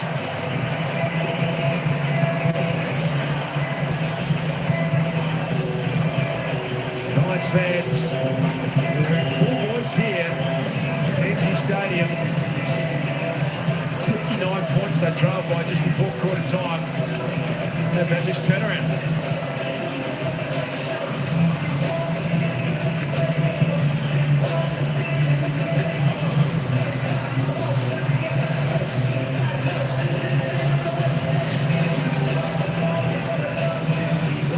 Side look much better when Finn Callahan gets his hands on the ball, but Jesse Hogan looking so dangerous down there in the forward line. Gives so much confidence to this midfield group that when it goes in, it's not coming out quickly. Cripps, Cherub, Walsh in the midfield for the Blues. Need to start winning some contested football. The Giants have dominated that category since quarter time. De Koning. Green's been enormous. Cornelio to half forward. Here's Daniels. High kick inside 50 towards the top of the square. Riccardi in the mix. It spills to the back. Thomas. Another one.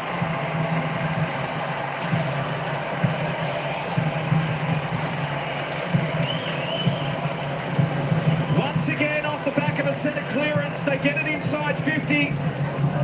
And the Giants lead by 10 points and kick 12 goals, 2.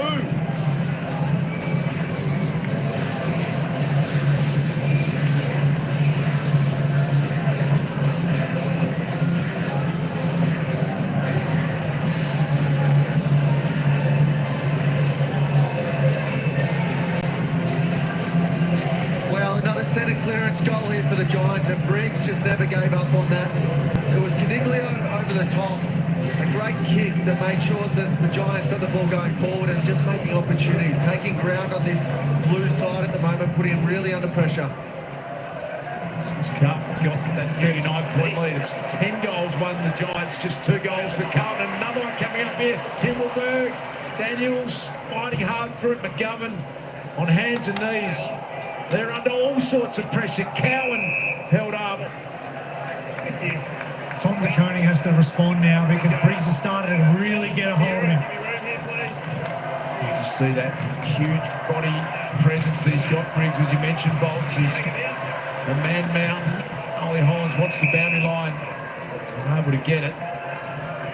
And the obvious moves for Carlton to reignite their game. It's looking a bit ominous all of a sudden. Well, they're just going to get their hands on the ball at the moment, build it up, get their confidence going.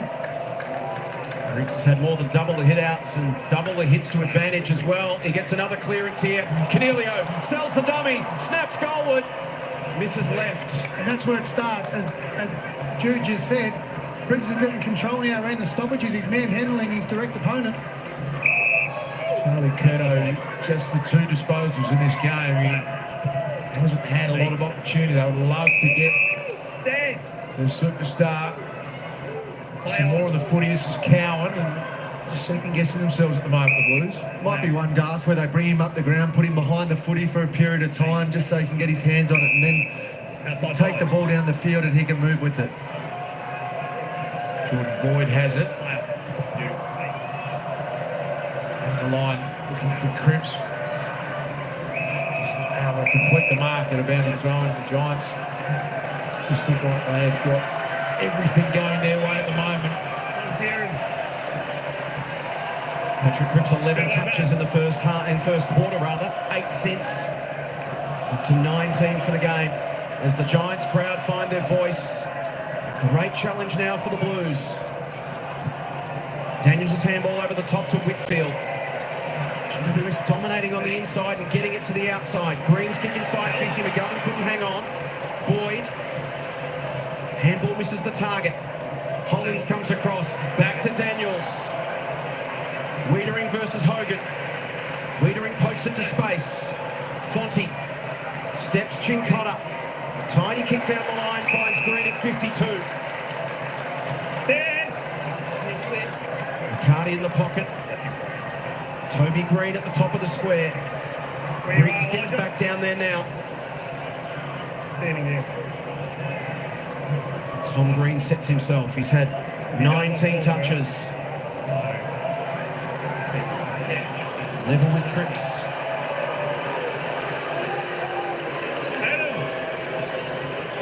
Take a thumping kick from 55. Gives it a launch. It's straight. It's there!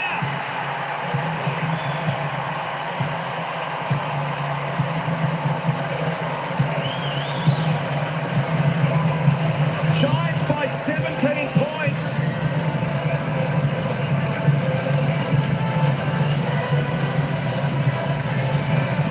And the home crowd is in raptures. They trail by 39 points. With 11 seconds to play in the first term. Since then, it's been all GWS.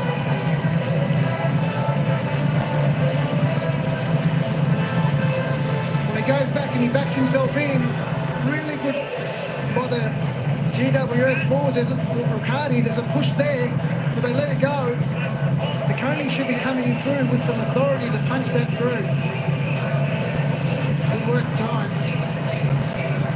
38 disposals last week in the loss to Adelaide. Tom Green really effective tonight. There he is again. The centre clearance.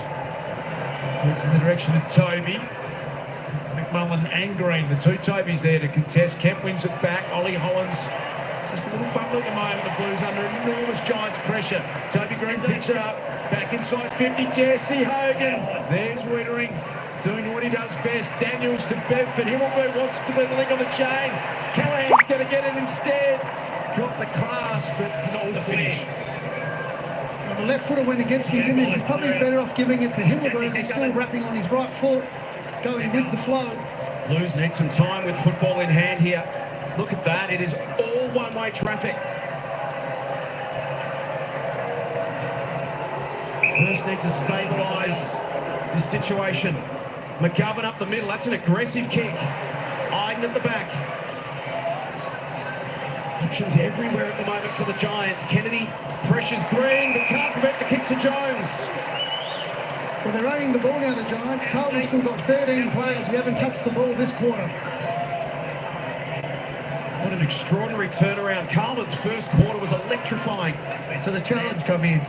We'll watch Darcy Jones kick this. Pedro from 55 just sets it up. Hogan! Jesse's having a night. Just knew his limitations. He had a feeling that he knew what he was doing, the young kid. Only a handful of games in, he's done a great job there and just letting Jesse Hogan run at the ball. Well, Hogan's direct opponent stands behind him and just lets him run and has a free jump at the ball. Get some body on him. There he is there behind. Just lets him go. Jesse Hogan for goal number 4. 2 in the second. Chance to kick his second in this term.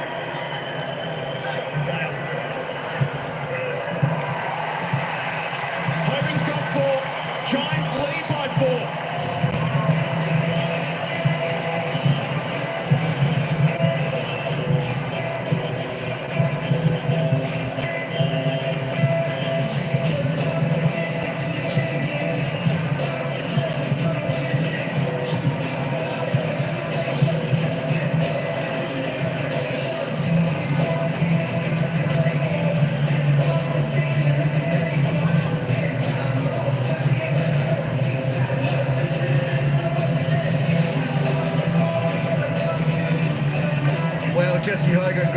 But Paddy Cripps, speaking to him before the game, talking about tonight being a professional performance from Carlton, the challenge that they're going to come up against. Usually playing in front of 60,000. Tonight they're only here in front of probably 10,000. That's when you've got to bring your best too. There's 7 goals in a row against the Blues here. Giants have kicked 12 of the last 14. And they are running away with this match. Callahan having a big impact on it, launching at it. Riccardi fisted away from him, charging through. Cornelio couldn't quite pick it up, but the pressure on the Blues is almost insurmountable. Look at Jones, got some great little tricks, classy effort. He's got something special. He's got speed to burn, doesn't he? Well, it's now 11 inside 50s to 0 this quarter, and there's still 13 Carlton players who haven't touched the ball this quarter and go 11 and a half minutes. Yep. Such is the dominance that the Giants have this quarter. How's that coming? A welcome return back for the Giants. Last week, round 16 was his first game for the year. Quad and hamstring issues have hampered his whole season. Kicked the goal in his first game back out of the Giants Academy in 2018. And Isaac Cumming joins in. 8 goals in a row, the Giants.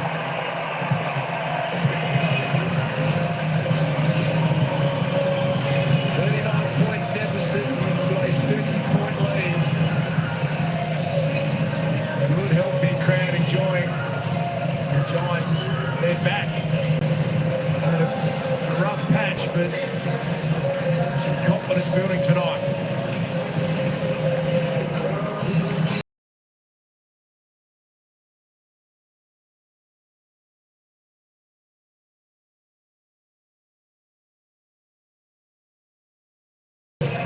Here he is, Darcy Jones, so excited in this forward line. The Giants supporters going to enjoy watching him, and Cummings is just a player that I feel like they're just enjoying having him back in the side. Really important to be with. Carlton only had 2 disposals in their forward half, and it's been off the back of this big fella. The work that he's done in the middle deserves his rest. So Griggs and DeConing, again, they don't call it back. Griggs and DeConing both on the bench, so it's Mackay and the ruck. Rear inside 50 for the Blues. Can Curnow get involved in the game? Buckley leads him to the football. Himmelberg to Ward. Punches a handball. Thomas. Expansive over the top. Was looking for Whitfield. Intercepted by Ollie Hollins. To Chera. Curnow will have to fly against a couple. Gets it to ground. It's knocked away from Walsh. Swooping in Thomas. Pressure came from Newman. Walsh, can he get the hands free? Puts it on his boot. Sard towards the line and out. I spoke about the inside 50 dominance from the Giants. They're also dominating the clearances, 7-1 this quarter.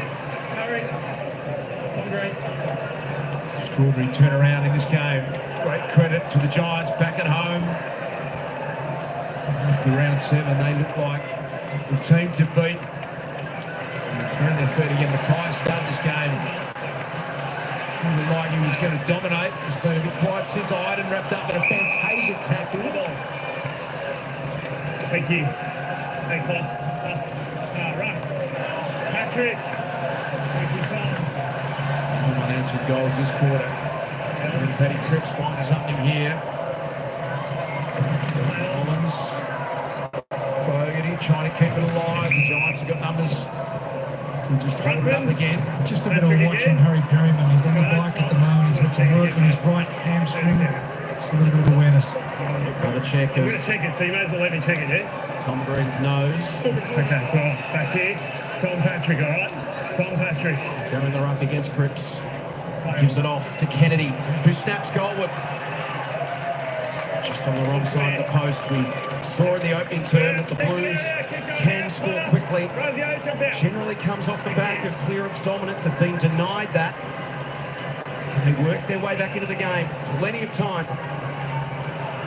How would have you gone, Dars, coming up against a midfielder in the ruck, someone like Paddy Cripps? Would have been a lot of fun. I wouldn't have thought, Joel, you'd be trying to get off. Adam Goods played a bit of that role for a while and made every ruckman in the game nervous. Him running around on the Brownlow medals and ruckman Adam Goods. Paddy Cripps has got all of that. Look at the Giants run. Surging it forward. Toby Gray over the top. Callahan. Walsh worked really hard. Impressive and exciting. Jones backs himself in again. Kick down the line. And he's just landed inside. And At full speed. They look pretty hard to stop the Giants. Speed kills. Patrick.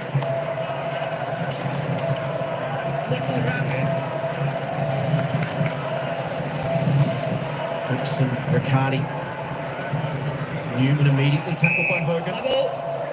Go through. Nick. Are you nominating? Blues adapting. Jay, Patrick, I'm coming out that side. Ian Cripps and Riccardi. Riccardi on the deck, wins it. Thomas burrows through. Walsh to Hollands. Kerno goes back with the flight. Ivy, best position, takes the grab. Ball to go. Aaliyah, an awkward one. Ollie Hollands had his legs taken out. Umpire says play on. It's the second time this match. Alia's dived head first at someone's legs with his head. He's got to use a bit better technique than that. He's going to injure himself or injure someone's legs. The Giants are just dominating uncontested possession at the moment. They've been able to chain out and link up from half back. Dominating everywhere. Bolts at the moment, aren't they? There's Himmelberg. And they're just able to find numbers. McMullen involved in that chain, so can't keep it in. And Bolts, it's so unlike the Blues too. They're the number one for keeping disposals down against opposition sides. Absolutely, Joel. I think this is where they need to start pushing back. They need to get a couple of stops in transition. If they can turn the Giants around, there's opportunities to score. Get a little bit of rest into two of their best this evening. Finn Callahan and Jesse Hogan get a little bit of a breather. A little step from Walsh, but they're just finding pressure everywhere. Fogarty hands it back to Kennedy. Mackay hit the ground. Charlie Curnow just can't find the footy at all. Chance for Fantasia, but Isaac Culling, Buckley, Lockie Whitfield. Advantage is going to be paid. They're away again here. Green draws the man Kennedy and gives it to Ward, who wants to step Chera. Just gets through. Fonte, Cornelio, goal. Spun through the first, but straight into Kennedy, who bounces to his feet, heads towards Curnow. Buckley's been superb. They've done well to get numbers back on. Curnow at every opportunity. Charlie Curnow stuck on two possessions for the night. Yeah, they have. And it hasn't been by sitting one back. It's been by guys coming off ball to make sure that there's an extra number involved.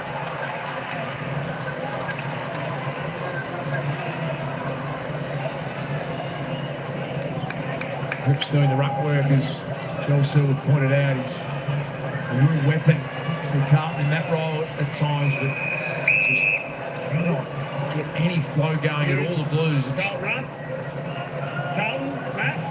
We're watching Bedford now. I think he's done the switch. He's left Walsh and he's following Paddy Cripps around, except for when he takes the ruck.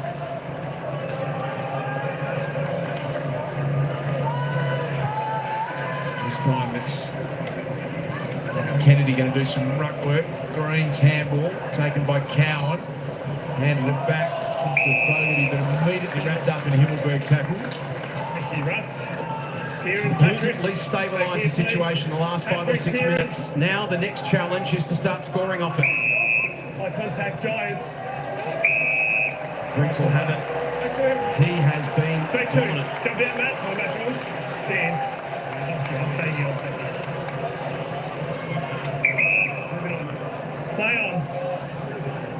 You. Nice touch kick too. There's Green on the wing. Whitfield comes streaming past. Kick to half forward. Jones gets there. Looks inside 50. Daniels outside range. So he'll look to set it up. Cumming will come over the top. Like Daniels there, he knew there was a spare player on the open side before he even took the mark. Just goes to show the composure of him. He knows his surroundings, knows who's inside 50, marks, rolls, and gets someone in a better position. He's 7 weeks for the calf in the middle of last season. He's missed the entire season this year as he's battled his way back. This is his 4th game post-calf. He's played some VFL. Hasn't he been a welcome return tonight? A chance to kick his second.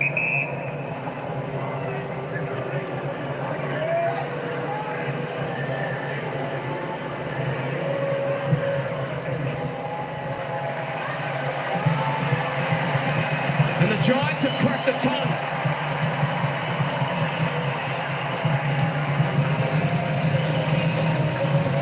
Averaging 69 points a game for the last 8 weeks. They've kicked 16-4.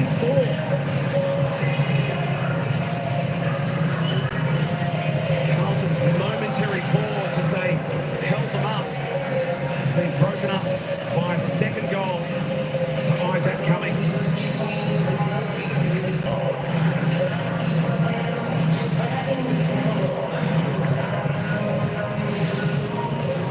Well, the build-up was great. Jones gets his mark quick. So does Daniels. And this open side of the ground. Cummings, as we said before, a really likeable teammate amongst the boys, and I think they're really glad to have him out there.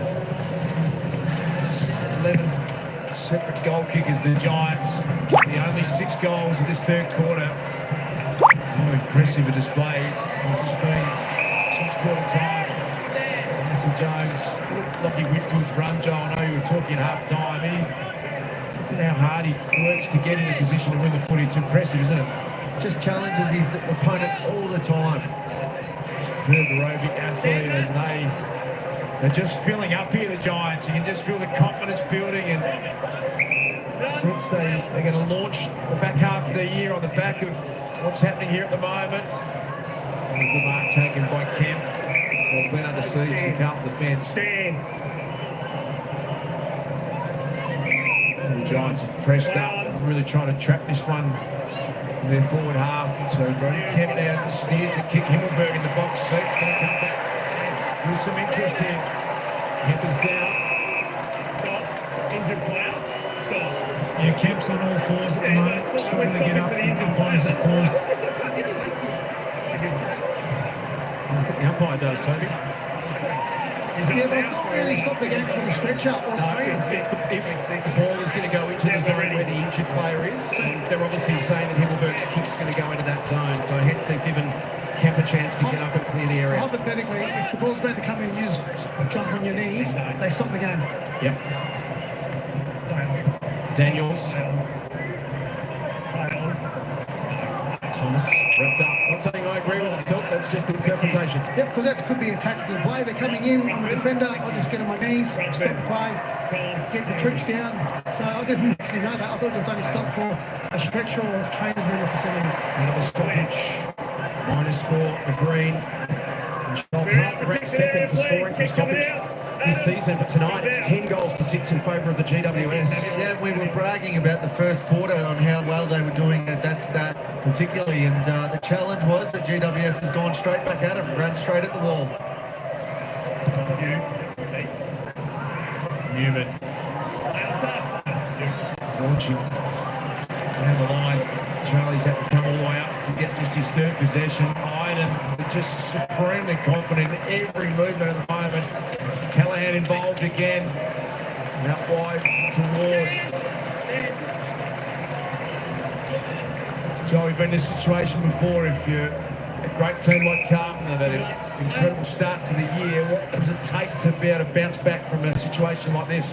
Well, you've got to be challenged in all different ways, I reckon, Darcy. They've got to find a way out of this. Whether they win the game tonight or not, they've got to find their way back into it somehow. So that come the back half of the year, if they do find themselves in this position, they will know that they've been here before. Paddy Cripps looming into this contest, and DeConey, they were 39 points up just moments before the quarter-time siren, and have been blown away since then. Can they get one here? Fogarty out the back, Kennedy looking for their first goal of this third term, and maybe this is the start. Carlton can build something on the back of this. Well, this is their 5th mark inside 50 for the game. For the previous 4 were in the first quarter.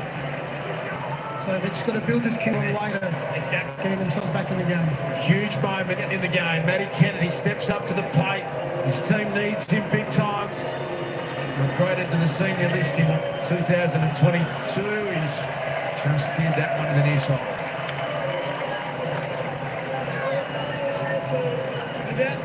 March at 35 with under 5 to play in the third. Matt Owies is getting really active down here on the boundary line. Just should be ejected into the game very soon. Thanks, Jude, as Whitfield's kick Carlton works. Hogan underneath it, takes a strong mark. Wheels and goes. Back inside 50. Williams has front spot against Himmelberg. Swooping in Fogarty. Taken to the line by Fonte. He says throw it in. Can Carlton manufacture something from here? Got to get that clearance game going. As we've seen, if they can do that, they can score at a rapid rate. But first they need to get first hands on the football. Briggs has been the main stumbling block. Field flips it out the back, and here's Cornelio. 43 minutes since Carlton's last goal. They've got 4 minutes to get one this third term. Wiedering has had some restriction with a pretty bad court. Green's been huge. Toby and Tom. This time Toby with the non-preferred look of skill there. Outstanding to Himmelberg. Callum Ward's got plenty of run left in the legs. That will work to Daniels.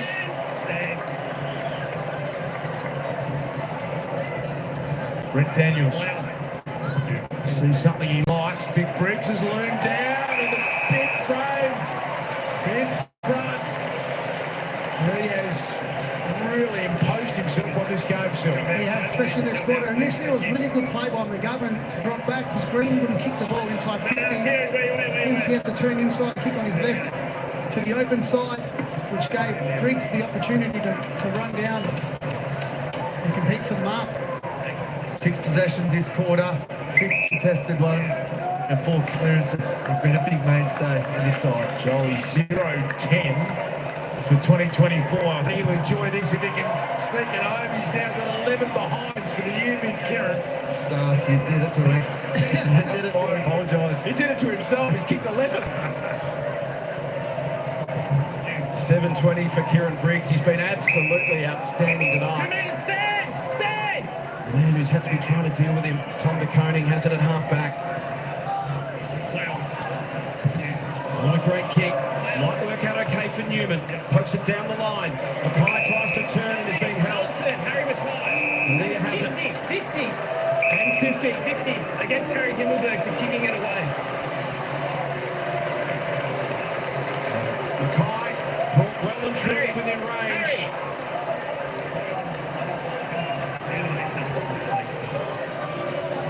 Here's another look.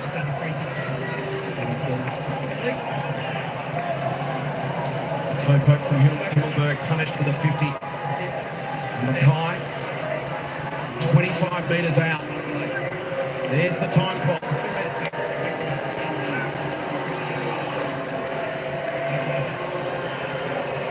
He's kicked some important goals this season, Harry Mackay. This one for a different reason. To get back within 5 goals. And he slots it.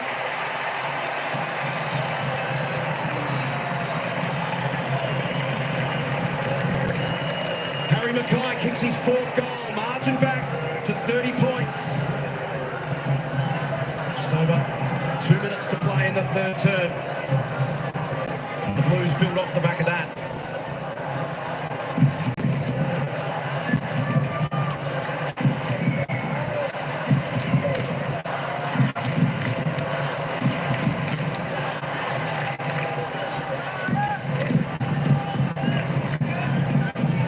From Harry Mackay, he's just come off the ground, but the Blues have made their sub, Matt Owies is into the contest, and Razio Fantasia, after 4 goals last weekend, has been subbed out. Next box, centre clearance coming up. Blues could sneak another here and feel like they are genuinely back in this contest. Or Cripps wheeled himself onto it. Green the other way to Cornelio. Some poise with the hands, going to work out well to Whitfield. Beautiful user of the footy. Goes long, Wiedering, lumbers after it, takes the mark, only caught the play on. Not what he wanted. Wiedering, but enough skill to craft the kick round the corner. Find Blake Acres. He goes with a bold kick through the corridor, wants to Koning. Did some pretty good body work, the Carlton ruck, but it's going to work out okay. Fogarty back to Hollands. The Rogers kick was partially spun. They go forward inside 50, Legalier. Won't take the mark on the second attempt. Spills back. Iden's got some work to do. Falling over Whitfield. Chance here for the Blues. Ollie Holland's involved. Kennedy want to keep it in, but Perryman up to the challenge. Darcy, you're talking about how they can get back into the game. Well, that's a challenging kick that Blake Acres has just taken back through the corridor. So if they're not going to win the game tonight, they've got to at least try as Blaze to get back into it. Each week throws up different challenges. And the Blues now with a 5-goal deficit scenario. Aaliyah. High kick. Newman attacks it in the air. Coward attacked it on the ground. Chera smothered off the boot of Canelio. Hollins turns tackler on Ward. Perryman flips it into space. Chincotta's had a quiet night. Chera. Kick. Here's an opportunity for Williams. He's got a couple of runners to the outside. Beautifully done by Jones. Williams has to go off the ground. He doesn't. Massive turnover. Could be a huge moment in the game. Cadman over the top. McMullen tries to get away from Chera. Here comes Canelio. Hogan's in on the goals. In the forward 50 rather. And a man tracking to the square as well. A chop of the arms against Kemp. And Jesse Hogan will go back to kick for goal number 5. Let's not miss this. Darcy Jones, what an effort there. 1, 2, got back up, created this goal. Hopeful goal for GWS. What did you make of the call? I thought it was a good spoil. I don't think he didn't chop the arms at all. Hogan for his 5th. 40 out. Got it through.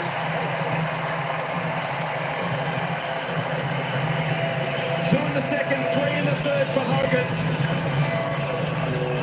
Just as the Blues were trying to rally at one end, the Giants slammed the door on them at the other. This is all on the back of defensive work through speed. As Joel just mentioned, getting pressure on Williams, getting the smother, getting it up, and then the fast transition creates the overlap and puts the defenders under pressure. 14 goals 5 to 3 goals 2 in the last 2 quarters. Being dominated by GWS. 5 goals to Jesse. Might have got a little touch lucky there with the arm chop free kick, but all on the back of some serious work rate. They put a little bit of time into padding Cripps here, as Silk and Joel mentioned. Bedford going after Cripps now as the 3/4 time siren sounds. And the GWS Giants enjoy a 56-point 3/4 time lead. They've been trailed by 39 points in the first quarter. Incredible turnaround here on Saturday Night Footy.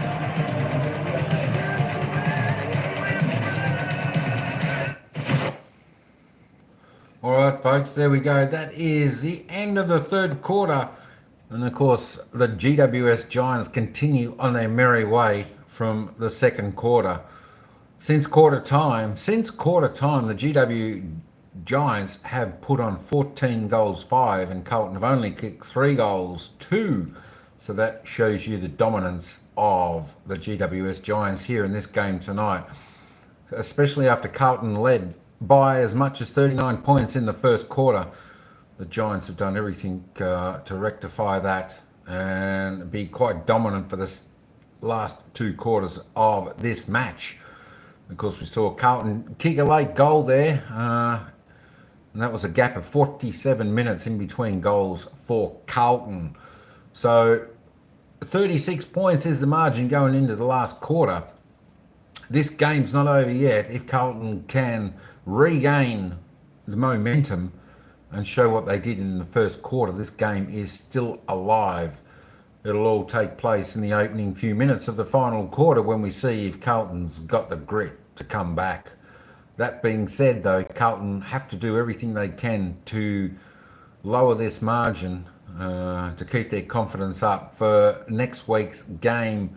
So let's have a little bit of a look at the player stats now. Let's have a look at their disposals and see who is now the highest possession getter on the ground for each player. Tom Green there, he had a bit of a cracking quarter. He's now up to 28 disposals, 9 kicks, 19 handballs. He's had 3 marks and 5 tackles, 5 clearances. He's having a ring-a-ding-ding game. Patrick Cripps up to 23. He had only about 5 possessions in that third quarter. He was very, very quiet. If the Blues are going to come back, they need Patrick Cripps to get up there, start firing, take charge of this game, and lead the Blue Baggers to victory. He's had 23 with 8 kicks, as I said, 15 handballs. Callum Ward for the Giants is next with 22. He's had 11 and 11. Lockie Whitfield's just doing his job. 21. Cornelio with 20, with Callahan 20. DeConing, he's been reasonably quiet after quarter time after that fantastic start for Carlton. He's there still with 19. 13 kicks, 6 handballs. We'll just come down a little bit. Have a look at a few of the other players who are midfield in the possession getters. Hemmingbird was 17. 8 kicks, 9 handballs. Jesse Hogan, he's now up to 14. Of course, 14, but he's had 5 goals from 10 kicks, so he's going to 50%. So he is doing a great job. He's certainly come to life in this and the prior quarter. It's Jacob Wiedering for 11 for 10 kicks and 1 handball there for the Blue Baggers. Fogarty on 11. We've got Toby Green, who's having a real quiet game there for the Giants there. He's only had 9 possessions. He's had 6 kicks, although he's kicked 2 goals, 1 with that. He's had his 3 handballs as well. Harry Mackay started the game off real fast with 3 quick goals in that opening quarter.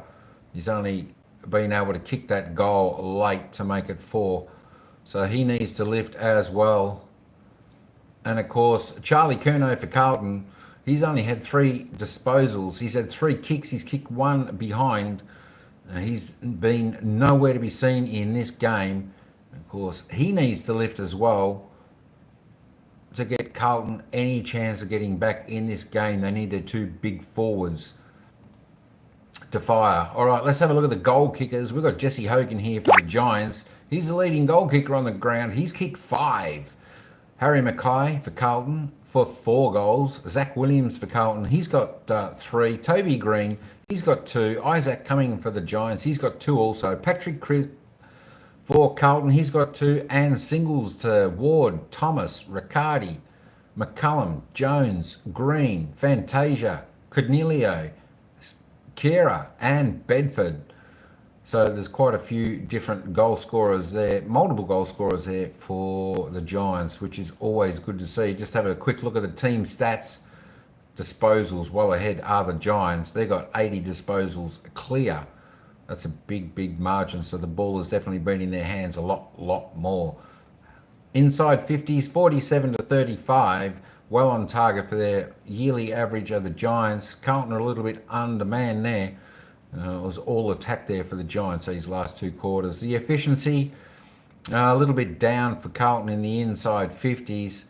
And, of course, the disposal efficiency overall is down as well for the Blue Baggers. Up for the Giants, free kicks, 8 to 12. Not much happening in the free kick department for either side. Pretty level, but there's no sustainable type of free kicks that have altered the game in any way. There's the stoppages, hit outs 33. The Giants are winning there. The clearances are pretty level, whether it be centre clearances or stoppage clearances. The contested possessions, 111 and 93. That's not too bad, but the uncontested, there we go. The Giants by 60. That's a big margin, big separate. They've definitely had the ball in control over these last 2 quarters. Turnovers, 39 to 46. A little bit too many there for the Blue Baggers. They need to be a little bit more clean with their ball handling to come back in this game. Contested marks, 8 to 2. So the power has been there with the GWS Giants. 17 goals, 6 to 11, 6. And of course, defensive tackles, 55 to 47. Not too bad there, but the tackles inside 50. GWS Giants are bringing the heat so much to Carlton, who have only had 4. Let's go to the general bounces. 2 to 1, the 1 percenters. The Giants are doing a little bit more in the 1 percenters as well. Carlton are definitely away behind in that area. All right, let's go back to the summary. We are about to start the 3rd quarter here. Good luck to both teams. Let's hope Carlton get off to a flyer in the final quarter. Let's make a match of this. Momentum, folks. Momentum. Let's just hope Carlton get a bit of momentum and make this a good game. Breaks had a great result on Cripps in the third quarter. This time it got over the top. Bedford athleticism to Coney. He's almost held on to a little too long. Umpire let it go. Himmelberg, along with a number of teammates, has really found some elite form. Boyd did well on that occasion, got it away from Toby Green. Spoke about that centre bounce. Bedford's gone to Cripps again, kept him to 4 disposals in that third quarter. Look for him to wear him really closely, apart from when Cripps goes into the ruck. Started the night going head-to-head with Sam Walsh, Toby Bedford. He's done some big jobs in recent times. Zach Butters, Port Adelaide, Chad Warner at Sydney, Jordan Dawson from the Adelaide Crows. He's really got that role. He's for the team. There he is, Bedford. He's a serious aerobic runner from what they tell us. Still, he won the time trial pre-season. Got a massive engine. That's why they enjoy him starting at half forward before he was tagging, coming up to half back and working back down the field. And he can go with the best players of the opposition mids because he's got the engine and the speed. Let him run, Nick. Briggs and De Koning again. Chincotta to De Koning. Green. Work towards the line. Kemp smothered off his boot. Thomas straight to Chincotta. He heads in the Williams direction. Bounces away from he and Whitfield.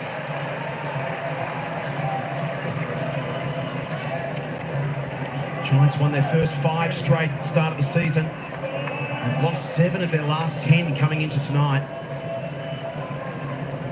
They have clicked back into gear after quarter time.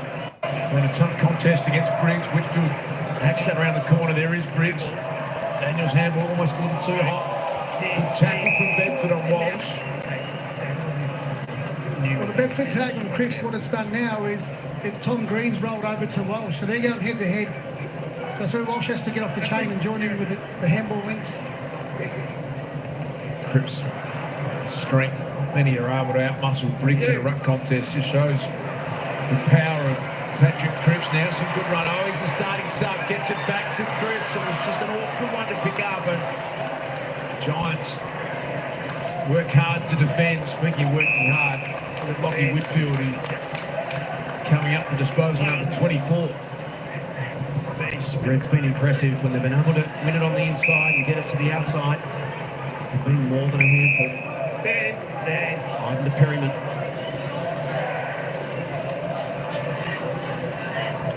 Blues look to lock them in here.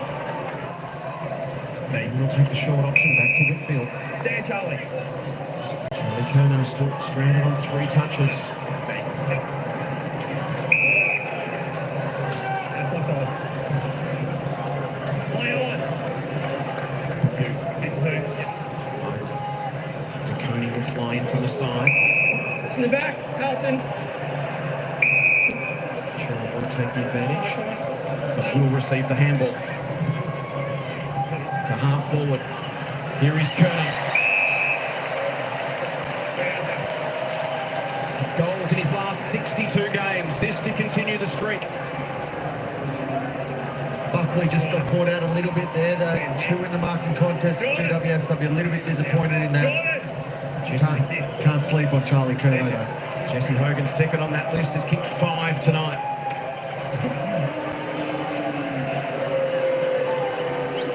Kerno from just beyond the 50. It's trailing left.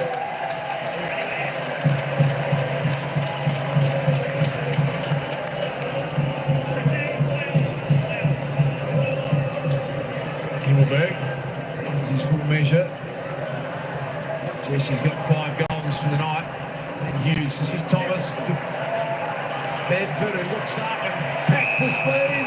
He ran the full measure. He's only getting going too, Toby. Back here, a metre inside the square, please. No one happier about that than Paddy Cripps.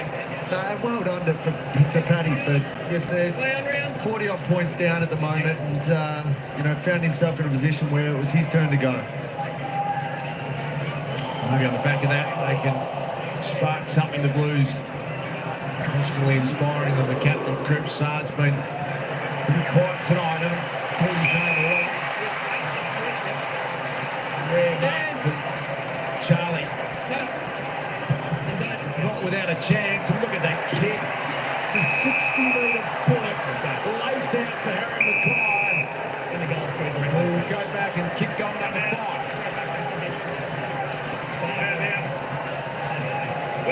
I like how you described it, a bullet kick. It gives it air, it gives the opportunity for a defender to come in and spoil. Because you kick it low and hard, it gets there quicker. Centre forwards know exactly how they want it themselves and presented that perfectly for Harry Mackay, who's got a bag of 5.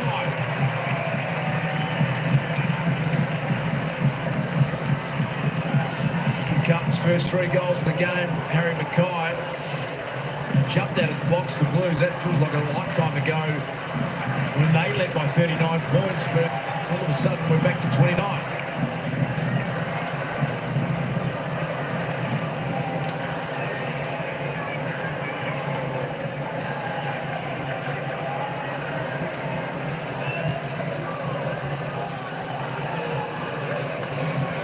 Well, what a kick here, and it's the bullet one that you're talking about, Silk, off the back of Charlie Curnow, sending it in. Harry kicks his 5th, but here it is, the leaders now, over to the Carlton leaders, and what can they do here? Haven't found themselves in a position like this for quite a while. Briggs gets it down to Green. We've been superb tonight. Inside 50, off hands. Kemp immediately tackled. Briggs, Green, Hogan, all been so influential. Kieran, this way.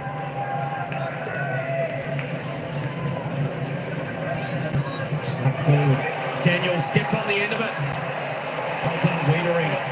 It was a brilliant attempted kick there from Daniels. Very creative, and Wiedering there to save the day. You just love those stoppages when you know that a team's on the same page. Daniels just did the bolt on the outside and nearly found himself a goal. Kai came up, they're really attacking the Blues. Ollie Hollands got it to brother Elijah. Iden and Kennedy smashed back from Connor Iden, Cal Ward. Pretty impressive when they needed him. Cal Ward, he's had 22 disposals and moving as well as ever. He was the one in the second quarter that got him back into the game, had the 14 disposals, put his head over the ball, kicked the goal. So he put his hand up when the chips went down their way. It was a good game. 34-year-old playing game number 306. Briggs with power gets rid of DeConing. Cornelio, Daniels, Thomas, back to Cornelio, rolled the shoulders, got away from Ollie Hollands. Fonte, Bedford, fashions a kick through the hands of Boyd. Has to do some work on the deck now. Daniels handball, in went Thomas. Scrapping on the deck with Kemp.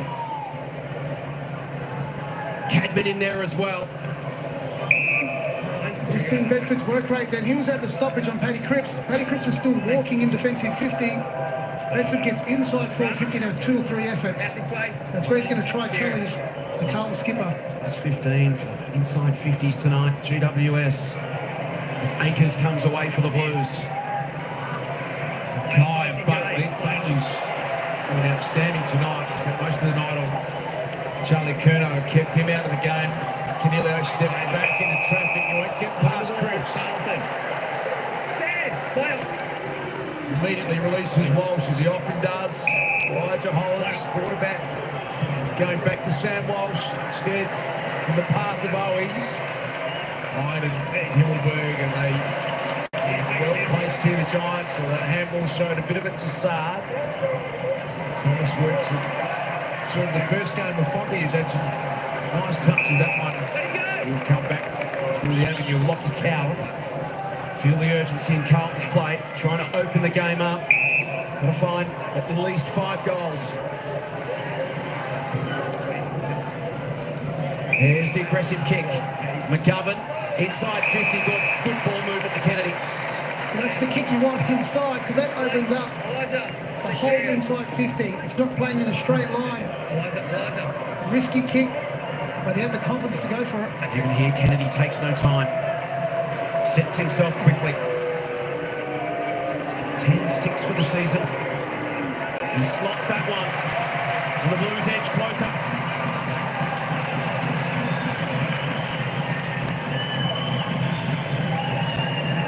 Marching back to 24.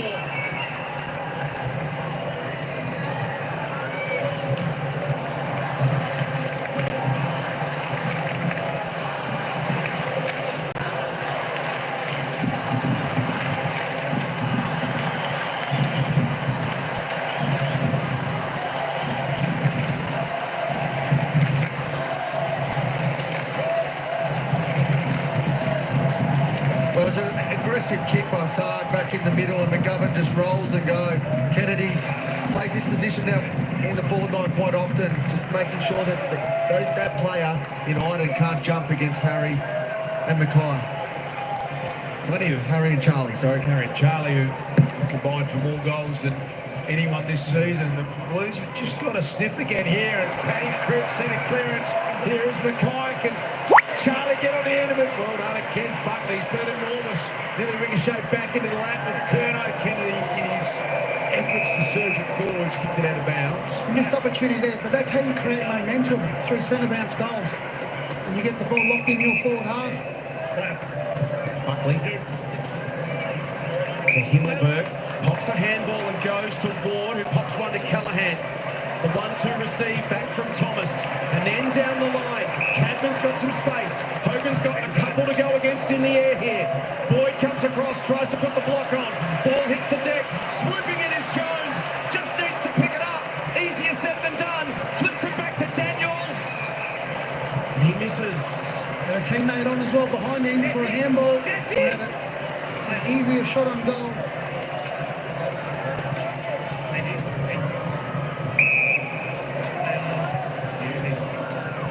Wienering finds Nick Newman. He's going to get it moving. The Blues just feeling it at the moment. Next goal is going to be huge. Lear just can't get Charlie Curnow into the game. And that will land perfectly for Callum Ward. The vocal group of Giant supporters right alongside with Callum Ward took that mark. Now taking some time. Harvey Thomas, just his 16th AFL game. Classy player. So that's Perryman. James Peatling's getting ready to come into the game shortly. So finally being used for the Giants, rising high with the spoiled Kemp. It'll be okay for Elijah Hollands. Benford's spoiled as well, time. Cripps went hard at it there. Again goes Paddy Cripps. Chincotta's kick floats down the line. Jack Buckley's been huge. Perryman. Callaghan, Giants with the free kick. Bedford just floats this one into the forward line. Wienering battled on bravely under some serious duress. The big Carlton defender. And he's well held. That gets a Bedford Cripps match up. They're going at it off the ball. They're trying to challenge each other offensively and defensively. It's a cracking contest between those two. Reaching the midway point of this final term, Cornelio off to Daniels. Kick towards the pocket. Kemp should have this covered. Can the Blues spread and attack from the back once again? Margin at 25 points. Hollands will have to go against a couple of bigger opponents. They both went to ground. All up. Thanks, guys. Momentum definitely with the Blues here. They've got a good flow on the game. See if they can keep challenging the Giants here. Patrick here. Keep the meter, please, Patrick. Thank you. So go against Briggs. Hollands brothers look to combine. Ollie emerges, but the handball misses Cripps. Picked up by Daniels. Briggs feeds it back. Coming. Inside 50. Hogan again. Well, he's ruled supreme inside that forward 50 tonight. 2 goals in the second term, 3 in the third. And now he wants to give it off to Ward. And selfish from Jesse Hogan. That was Hogan's 6th mark inside 50. Very unselfish there to pass it off. But you just got to get body contact on him and not allow him to have a run and jump, Joel. Feels like people have been falling around him all night, but when you have those nights, you've got to make sure you cash in, and he sure has done that. Wonderful to see Jesse flourishing. He's picked up by Melbourne as a 16 or 17-year-old as the next big thing, and had all sorts of challenges to deal with. Cal Ward with a settling goal.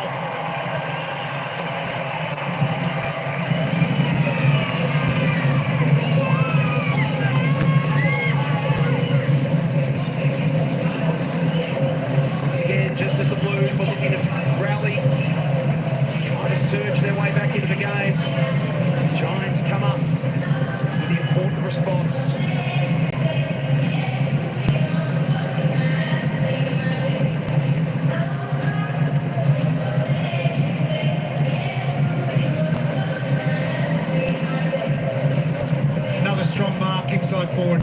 Jesse Hogan that the Giants have made their sub. Peatling is now into the game and Lecalier has been subbed out.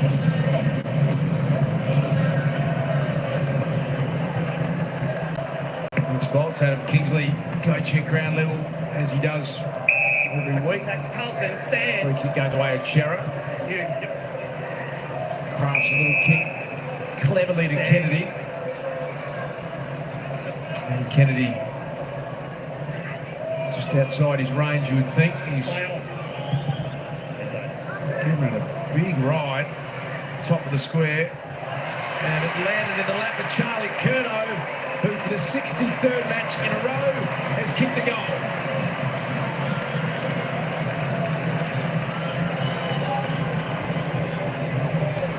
He's got the 20th longest active streak in VFL AFL history with 63 matches, Charlie Curnow, and he had to fight pretty hard in the last quarter to keep that one going.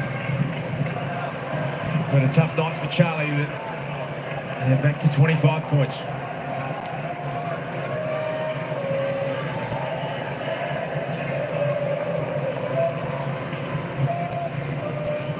Well, the Giants will be disappointed with this because they had it all under wraps. They just had to clear the ball with a big punch. But as we've said before, Charlie can just stay alive in this game and he can have a big end to this game if he just finishes it properly. Coney down Fogarty's ripped off the football by Green. Passes dangerous tackle. Tim Green can't leave it. He says excessive rotation. Your thoughts?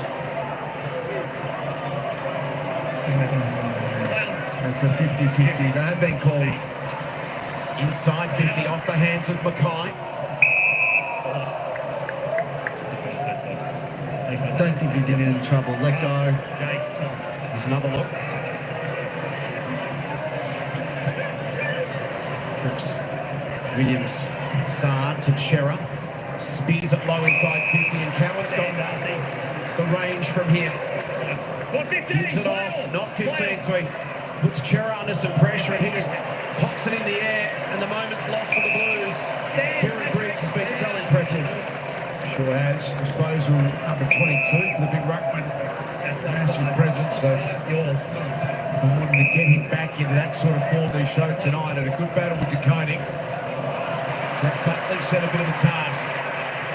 Got the athleticism to go after it. Mackay, Curnow there. Himmelberg now being asked a question. Charlie put his head down. Won the footy. Buckley back over the top. There's Ward. Seen him do that so often. Put his head in. And win a contested footy. The Giants runner is out there saying just slow it down, get a bit of control of the football. That's exactly what Darcy Jones tends to do to Whitfield, often the player they love to go to guide and play from half back. Cal Ward, possession 28. Green's got 31. Tom Green. Cripps has got 29 for the Blues.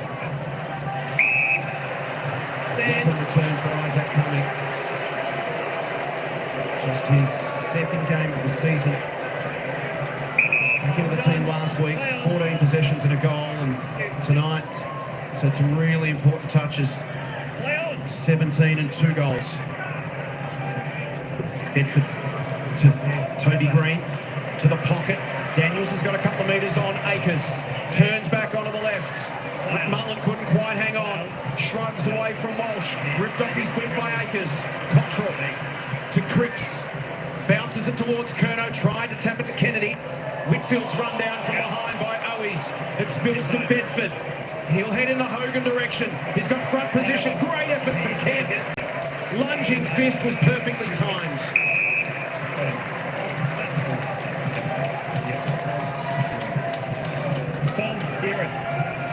Geez, that's a great contest. Jesse been hot all night. And I wouldn't say Kent's had a terrible night either. I think he's actually grown with Wiedering being a little bit limited. Perfect example of defensive spoil there for Brody Kemp.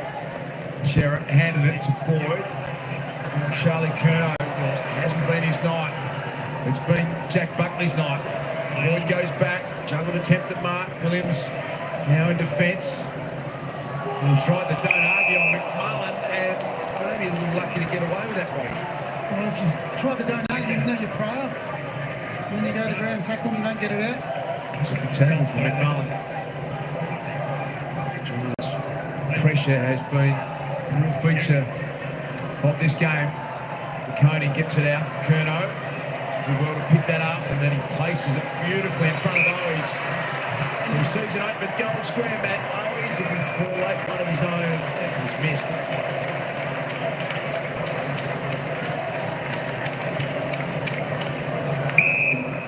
Outside 5. Kick into Iden to approach the 5-minute mark. Stand. He's covering so much territory. To man, you could say the exact same thing about Joel. I know you've been impressed by his work rate tonight, Lockie Whitfield. Yeah, I have. Most of the build-ups come through Lockie Whitfield catching up to the play.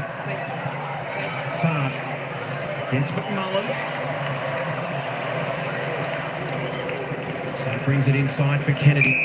Runners streaming by. DeConing with a fumble. Has to paddle as a result. Cripps and Bedford both slide past it. Walsh spins out of one. Gets away from the second. Hoists it high. Akers will come from the side. Off hands. Owies. Kennedy. Bananas of Goldwood. That's a classy finish.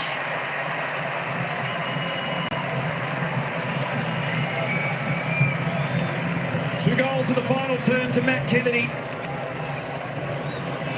Margin back to 18 points.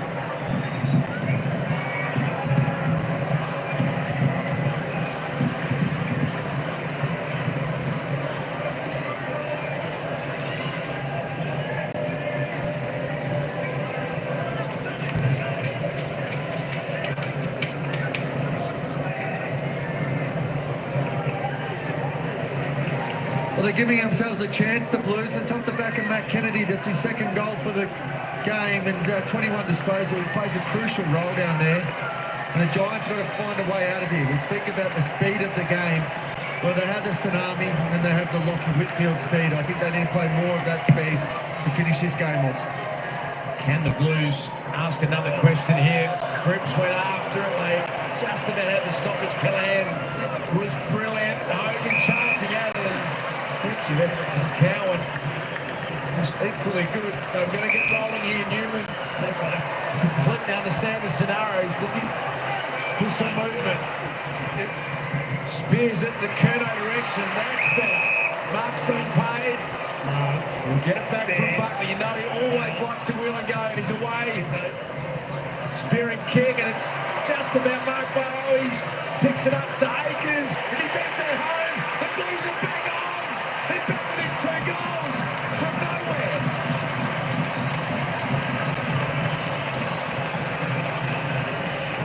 Pick themselves up off the canvas here, Carlton. 3.5 minutes, 2 goals, absolutely game on. And the Carlton fans, they're out of their chair for the first time in a long while. I said don't give up on this game because they can score better than anyone.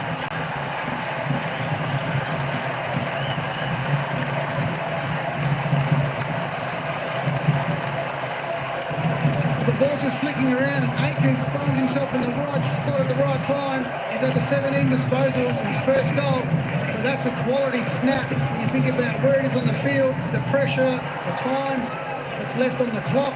That's a quality goal. Massive centre break here. And through comes Cripps from the back. Off to Walsh. Walsh will go high inside 50. They'll come at it. Spoilt to the front. High tackle on Petley, the sub. Straight into the action. Blues will now need to man up because the Giants will be happy to just take some time off the clock. Giants also getting the +1 back. They've got Cal Ward who's just dropped back in defence. They just let him off the hook there. They've got the pressure on him. Inside 50. There's no need to give a free away. Higgins handball not quite to Jones. Sard, an important intercept. Now can't get rid of the football. They pile it on top. Inside 3 minutes, it's a 2-goal game. It'll get interesting if Carlton can kick another one here. Koenig and Briggs, look at Cripps get on the move, but Petley having some action. Sub in this last quarter, Daniels. Looking for some space, McGovern to mark it, and away he goes, straight through the corridor. That was the right kick. Can they get something on the back of it? Ward, timely fist. Akers ran into some trouble. Saab just dumps a kick down the line. Perriman in the box seat. Tries to slap it forward. Chincotta, brilliant take. Can he shit it forward? He ran into a wall of Giants. Perriman tunnel-boarded to Toby Green. 2.5 minutes and counting. Picked up by Ollie Hollins. McGovern, can they get a mark? Curnow, big chance for Charlie. Ground ball for Owies. Picks it up. Ran into a couple of tacklers. Probably should have been holding the ball. Play on. Walsh gets it out. Elijah Hollins to the goal square with the loose man back. Tom Green. He will take as much time as humanly possible. Hollins just needing more composure there. To look up to see where his forwards were. Inside 2 minutes. Raking kick. Kemp ran underneath it. Ward taken down. Umpire said illegally by Chincotta. He's been massive tonight. Absolutely massive, Cal Ward. 29th touch coming up. Moving on. You. Down to 90 seconds. Stand. Ball in the hands of Whitfield. Imagine you want it in better hands than Lockie Whitfield. Hugs the boundary line and try and get it out of bounds. Well, that's an even better result. The number one pick, Cadman, hasn't featured heavily tonight. Just disposal number 7, but he's shown a bit of that. Not sure that was the option. And now they're a chance. Newman ran back into trouble. Cadman's going to try and go back and clean up his own work. Jumping over the top, he dragged it back in, Cadman, and gone. 50 seconds. Release it now. Need speed on the ball now. Come through the middle. Straight to him. Time back on. Newman. Cripps and Bedford. Ward again. Calm. Iden to Whitfield. Happy to take it towards the line. I like Paddy Cripps there as well. He knows he's got Bedford done for size. He's trying to isolate himself. The other Carlton players just have to move away from him when the ball's kicked in his vicinity. Blues need a clean takeaway and a quick delivery inside 50 and a goal to get it back to the middle.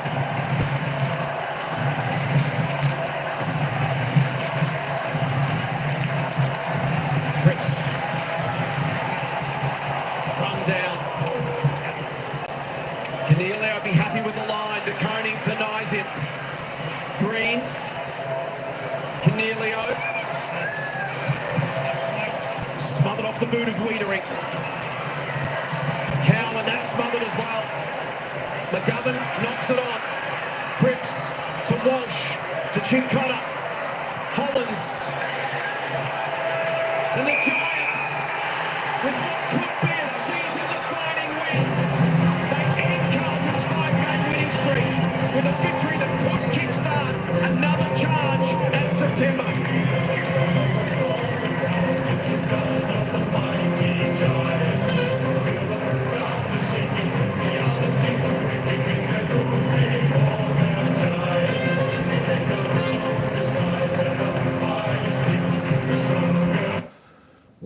Well, folks, what a comeback by the Blue Baggers, but they couldn't quite get the job done. I think if there was, probably 3 more minutes to go in the game, the Blues would have rolled the Giants. Just in those dying seconds, the ball went in, and the Carlton player marked it just after the siren, so that would have put them back within 1 goal.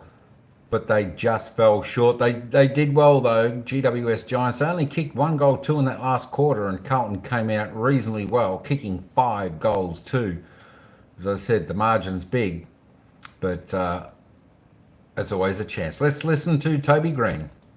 Still got a long way to go, but Carlton, one of the best teams in the comp. We knew what we're up against this week, and it was a really good game. Both teams had their moments, and great to hang on, great to get back on track.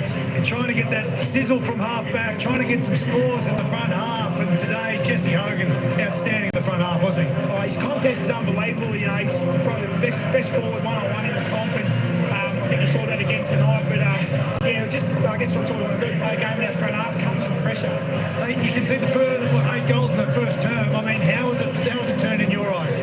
Well, yeah, we knew we had to respond. After the last couple of weeks as well, they've kicked 6-7 in a row again, and we didn't respond. So as well done to everyone stood up and got the second quarter, got back on track, and it was a real battle after that. What about the debutant? Plenty of run. He's got a lot of zip, hasn't he? Oh, he's quick. I can't catch him a train, and he's unreal. So he was awesome tonight. Again, taking him on first game, it takes a lot of courage. Go and enjoy it with the boys. Easy, mate. Thank you. Well done to Joe Fonte. 17 possessions tonight on the blue. What a night he'll never forget. Really entertaining game of football. 34 goals between the two teams.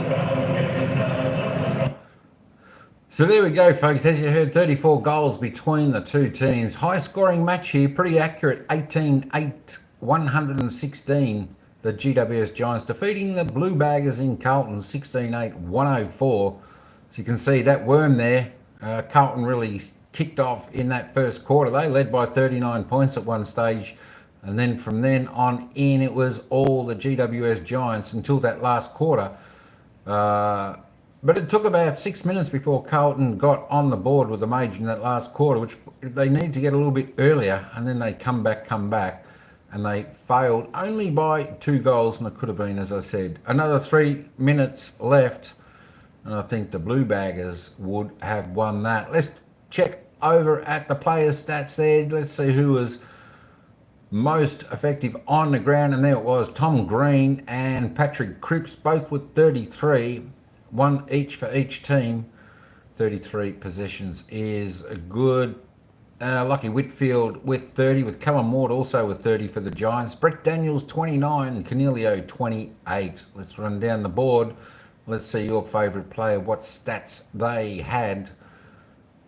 Tom De Koning, 24 for the Blues. He wasn't too bad. He came alive a little bit in that last quarter, went missing in the second and third after a big first quarter. We head down a little bit, down more. Let's go down and have a little bit of a look at some of the others. Mitch McGovern for Carlton, 14 disposals. Adam Sard up with 12. Darcy Jones for the Giants, 18. Harvey Thomas with 17. Harry Mackay for Carlton, 11 disposals, 7 kicks, 4 handballs, with 5 goals for the Blue Baggers. Zach Williams also 3 goals with 8 touches. Let's go up and check out the goal scorers for the game. For those folks wondering who scored all the goals, we've got 2 sets of 5 here. We've got Harry Mackay for Carlton. He kicked a bag of 5. We've got Jesse Hogan for the Giants. He also kicked a bag of 5. We've got 3 goals to Zach Williams for Carlton. Callum Ward for the Giants kicked 2. Also Toby Green and Isaac Cumming for the Giants kicked 2. Matthew Kennedy for Carlton. He kicked 2, as did Patrick Cripps. And then singles, you got to Harvey Thomas, Riccardi, McCullum, Jones, Green, Fantasia for Carlton. Curnow for Carlton kicked a goal. I think that's his 72nd consecutive match he's kicked a goal in. Cornelio 1, Carrera 1, Bedford 1, and Akers 1 for the Blue Baggers. Just having a little bit of a look at the fantasy points. Where are we? There we go. Top scorer on the ground tonight with the fantasy points was Kieran Briggs, 136 points. For the Giants, Brett Daniels, 129. Jesse Hogan, 119 with those 5 goals. Callum Ward, 118. De Koning, 112. So we've got a few over the 100 there. All right, let's go and have a quick look at the team stats before I put it back on the score. The Giants winning out there by roughly, 96 odd disposals. Kicks by about 20. Handballs by 60. They were pretty quick on hand, were the Giants with the handball. The inside 50s, only 10 the difference in the end. 60 to 50, the Giants winning there. The efficiency, well, that was about on average for the season. And of course, inside 50 efficiency, they were both down a little bit there, as you see. Free kicks going the Blue Baggers' way tonight with 19 over the Giants with just 11. I think the umpire sort of put the whistle away a little bit. There was a few free kicks there, but the umpires let them go, and sometimes that's a good way to be. The hit-outs, the Giants took that out tonight, 45-23. The clearances were pretty even with the centre clearances and stoppage clearances. Possessions, here we go. The contested possessions, so it was pretty well even, 147-130. Uncontested possession, well, the Giants had the ball in their hands, uncontested, by a big margin, by 81. So they had a lot more free play there. Turnovers, 54-61. Under the average, so it wasn't too bad for both teams tonight. Let's go and have a look at the team marks, 92-57. That's average for the Giants for the season, and of course that's well under for Carlton. Marks inside 50, 15-8 to the Giants, and of course those marks gives them shots on goal, being able to score. Scoring 18 goals, 8-16, 8 as I said. High scoring, pretty accurate scoring there tonight, which was good. The game ebbed and flowed a little bit, of course. There was a couple of momentum swings. The first quarter, as I said, Carlton. Second and third quarters went to the Giants, and of course the late come home by the Blue Baggers, they just failed to get over the line. The Bouncers, 3-1, and of course the 1%ers, the Giants did more than their average, so they were on song tonight, and the Blue Baggers were just under their average. That's the team stats, and of course the individual stats there, folks. There we go. What a game of football tonight, with the Giants winning 18-8, 116 to Carlton 16-8, 104. Let's have a look at the ladder and see where that puts them. That now puts Carlton 2 games behind Sydney Swans, who are on top of the ladder with 52. Carlton still remains second with 44 points, with a percentage of 116, just a half a game clear of Fremantle and Essendon. With the GWS Giants now moving into 7th spot on the ladder, they jump into the top 8 on 36 points with a percentage of 108.6. Of course, Brisbane still yet to play. They'll play tomorrow, who could leapfrog them, but the Giants should remain in the top 8 if the Brisbane Lions win. So that's what the ladder looks like. Carlton remains second, but the Giants make a few steps forward to the finals come September. All right, folks, let me get back to the match center and the game. Where's that game?